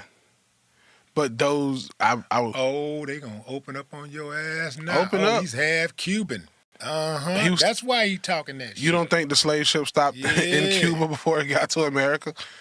They had to put some new sails on gas or whatever, however you want to put it. But I mean, he's darker than me, curly hair. Yeah. But still, though, it don't matter. What I'm saying is, at the end of the day, I look like this. I mean, we got to figure it out, bro. Like to finish the point that I was gonna make, with seeing that youngster out there that might be, on the wrong track. I think it's incumbent on us to at least try to help, try to reach out to that youngster. Listen. Let me Okay, make the point. go ahead. At least try to reach out to that youngster, because here's the thing. Do we want that kid to continue on and be, left to his own, to his own, or do we want a kid that we've actually tried to get, we actually gave some help to, so he can better himself? It don't take a lot of times, all it takes is somebody reaching out and letting one of these youngsters know that somebody care about them, because a lot of times these youngsters don't get that. I do that. So I'm just saying that. I do that. I do a lot in the community. But I'm speaking about. I do a lot. I'm speaking about us as a people in a broader sense, and not just black people. I'm talking about us as a society. Absolutely. In this United States of America. Absolutely. We got to figure this shit out, bro, because we ain't going to make it. And everybody who talking about, let's go to war, that shit ain't going to turn out like you think it's going to turn out. It ain't going to go like you think. I don't care how many guns you got. I don't care how many rollers you got. What happened it with ain't going to turn out like you think it's going to turn out. What happened with the Not Fucking Around Coalition, NFC? Dude got he got popped. Okay. I was just wondering. But yeah, any of these people in here right now, man, my boy Jay Can. But he got popped because he wasn't fucking around. My boy Jay Can, man, he's a Houston native. Great friend of mine. I consider him family, right? And he can tell. But you ain't let him open up for you. What? Come on, man. What we talking about? what we talking about, man? We both got two. But what I'm saying is, at the end of the day, any of these people in here right now can tell you how much I go back to where I was raised, or even here in Houston, man. I be in the hood. No security. Just my own gun. Don't do that. What you mean? Don't do that. Don't do that. You ain't got nothing to prove. What I'm saying is, I be with him. I be with Jay Can. I be with Jesus Josh. I don't care. I don't care. You don't care about what? Nothing. No, you need to care about something. I care to a certain extent. I mean, I'm from this. I can recognize danger. I can smell it a mile away. But what I'm saying is, sitting around watching them damn police cams and shit. I do that. That's why I can access danger. I can talk my way out. I can joke my way out of it. Bro, I've been in some fucked up situations. Trust me. I mean, look at me, bro. I got a gun telling. I'm going to tell you right now, the trouble that you done got yourself in the city of Macon, Georgia, you're not going to be able to joke your way out of that. You're not going to joke your way out of that. I'm going to tell you that right now. This is why I've said it so many times in this broadcast. I'm adamant about it. I'm telling you, you're going to find out that you ain't going to joke your way out of that. Them folks not playing with you, dude. I done took the temperature of it. I've got relatives that live in Macon. I'm very familiar with that city. They're not playing with you. Ain't gonna be no joking your way out of this. And see what's gonna happen? What you gonna learn is if you continue to stay in that city, them same white folks that was laughing at your jokes, they're not gonna protect you. I'm telling you that. They're not gonna protect you. They're not gonna protect you. I look like, but what I'm saying is, man, I give back. I don't put it on video. I don't need to, because that's not real. You know, for Christmases, anybody that has anything bad to say about me, you know what I'm saying? For Christmases, I'll put on my Facebook, hey, how many single mamas need $500? I'll take 15 single mamas. What about the single daddies? Man, fuck a single daddy. Nigga, Come on, bro. I mean, the single daddy need help. You should be out there busting your ass. Too. If he got 2-3 jobs, I'll help you out. But I'll take 15 to 20 single mamas every Christmas. Here go $500, boo. Hopefully that helps. December 23rd. Hopefully that helps. Man, I don't got to put it on video, bro. But I give money away. Check this out, Dave. I give it away because it don't mean shit. Check this out, Dave. I hear what you're saying about not highlighting your good deeds, but I'm actually a proponent of highlighting your good deeds, and here's why. Here's why. Because the moment you do something fucked up, it's gonna be blasted everywhere, and in secret, it's gonna be blasted everywhere. So I think, let me just finish. In secret, I think that people need to know your good deeds so that it can offset any when people do come for you. I don't want that. That criticism can be offset. I don't want that. Well, if you don't want it, that's fine. In secret, I'm gonna continue to do for the black community. I was raised by a single mama. In secret, I'm gonna continue to go to stores that have layaway and pay random layaways during Christmas time. In secret, I'm gonna continue to do that. I don't need no publication. I don't need an article. I don't need, oh, here we go. Hey, film me right now. Walking to Walmart, man. Here go $10,000, y'all. Put that on every, how many levels? Not like that all the time. No, I'm not saying like some people go overboard with it. I don't need to do it, man. Some people see a homeless person and pull out the camera. Now watch this, I'm finna go bless 2 people. Nah, I don't need it. I'm not saying all of that. I don't need it. I do think people should highlight their good deeds, though. No, I don't need it. Not necessarily everything good that you do, because there's so much that I do that you know. I've never highlighted, but I don't need it. I think it's good that people know that you're doing good stuff. I don't need it. I don't want it. I don't need it. For what? You need a publicist. No. You need a publicist. Hey, bro, that clip was all the publicists I needed. No, you need a publicist. Hey, because you gonna like you get a lot of shine and you get a lot of dates, you get a lot of stuff going on, man. But when you get a publicist and you listen to the publicist, I'm hard headed. Because you don't want to listen. That's why you ain't got no publicist. You probably fired him. I told you I got Asperger's. I don't listen. So what I'm saying is, at the end of the day, man, when I drop these houses, these low-income houses in Macon, Georgia. Shout out to Macon 478. What's happening? Y'all might not be fucking with me right now. A lot of people I went to school with and grew up with, y'all talking y'all shit, but do it. But when I drop these low-income houses, and we know who is in the low-income bracket, blacks and Hispanics. And who else? Some whites. A lot of whites. Okay, all right. Man, y'all be killing me, man, like getting white people a pass on being broke, man. There's so many white people Yes, out the there. trailer park exists. It's not just the trailer parks. It's a lot of white people out there struggling, man. All right, God damn it. Maybe I won't drop the houses, Willie. How about that shit? Maybe I'll buy another fucking car. Would that make you happier? No, buy the houses, man. I ain't gonna get emotional about this, man. Buy the houses, man. Willie, I got to buy another car. Maybe I'll get me a G-Wagon, Willie. Buy the houses. I ain't got no G-Wagon, Willie. What the fuck? Man. Buy the houses. What kind of watch you got on, nigga? Hey, look, man. I got the G-Wagon because I didn't buy the houses. Maybe I won't buy the fucking houses. But I just play. When I drop the houses, man, you know what I'm saying, bro? Like, I got big plans for my city, bro. I'm about to open up a fucking whole, don't want to profit from it. I'm about to open up a whole multimedia center where black kids can come learn any underprivileged kid, not just limited to blacks, but you don't got to pay for it. Let me show you how you can do this, what we're doing right now. Let me show you how you can banner and get paid for it. Let me show you how you can learn how to work a camera and get paid for it. Let me show you how you can edit. I know how to edit. I know how to color grade. I know how to work a camera. I did all that shit. Let me show you how you can do this, and you don't got to just play football or rap. I'm going to pause it right here because I want you to take a good look at him. I want you to take a good look at him. All that he talking about, you done already said that people you went to school with in Macon done told you what the business is. You still think everybody playing. Okay? All that you talking about ain't gonna mean nothing. I'm telling you what I know about that city over the years. I can't say it enough.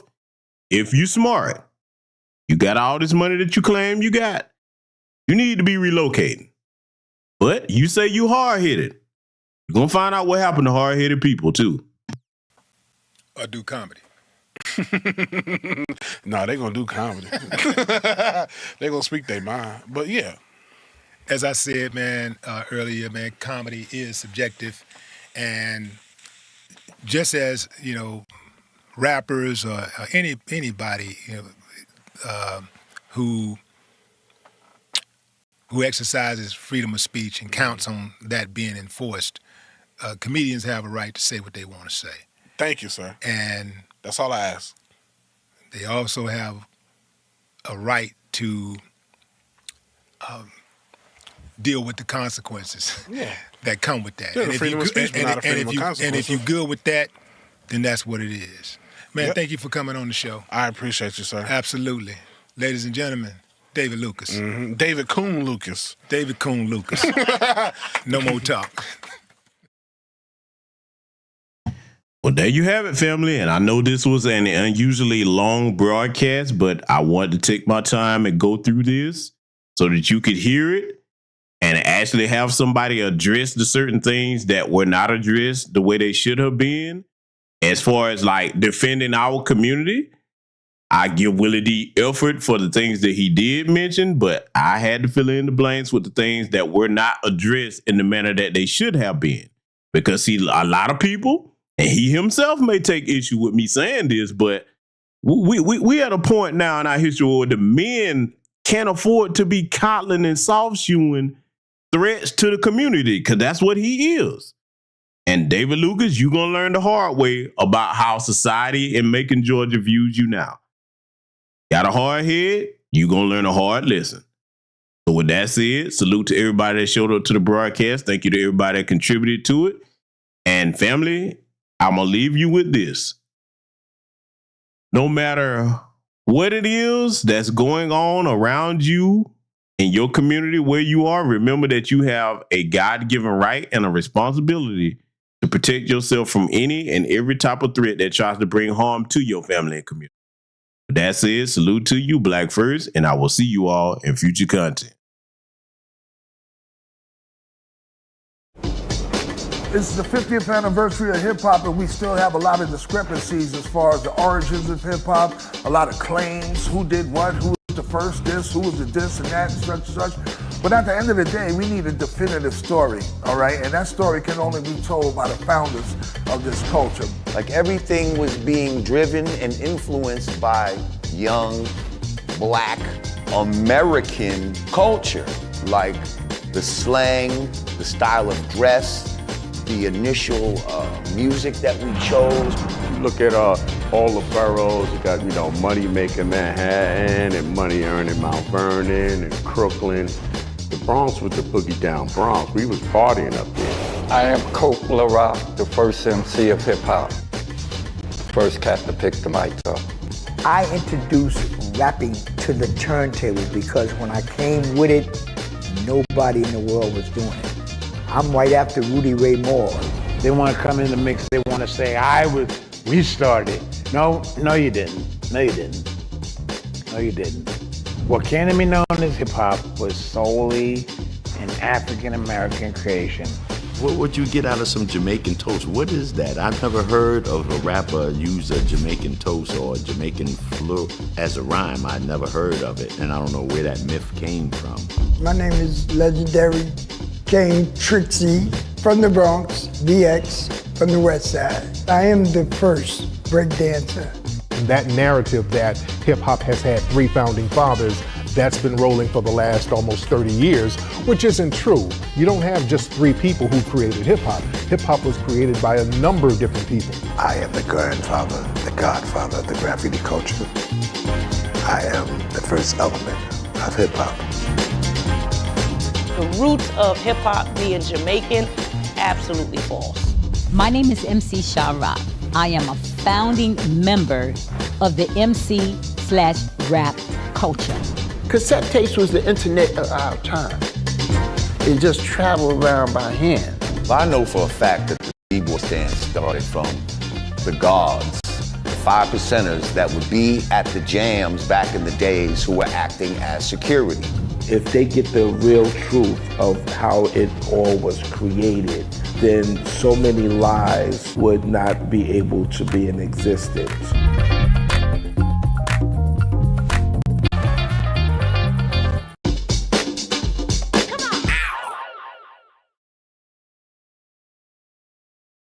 So when we talk about hip hop and what it is, it's an extension of the music and the instrumentation that our forefathers created. Check out the live stream premiere of the documentary short, It's Bigger Than Hip Hop, The Black American Family Tree, and Q&A, a fundraiser to create a series detailing music's evolution. Go to dewanb.com for streaming passes and crowdfunding.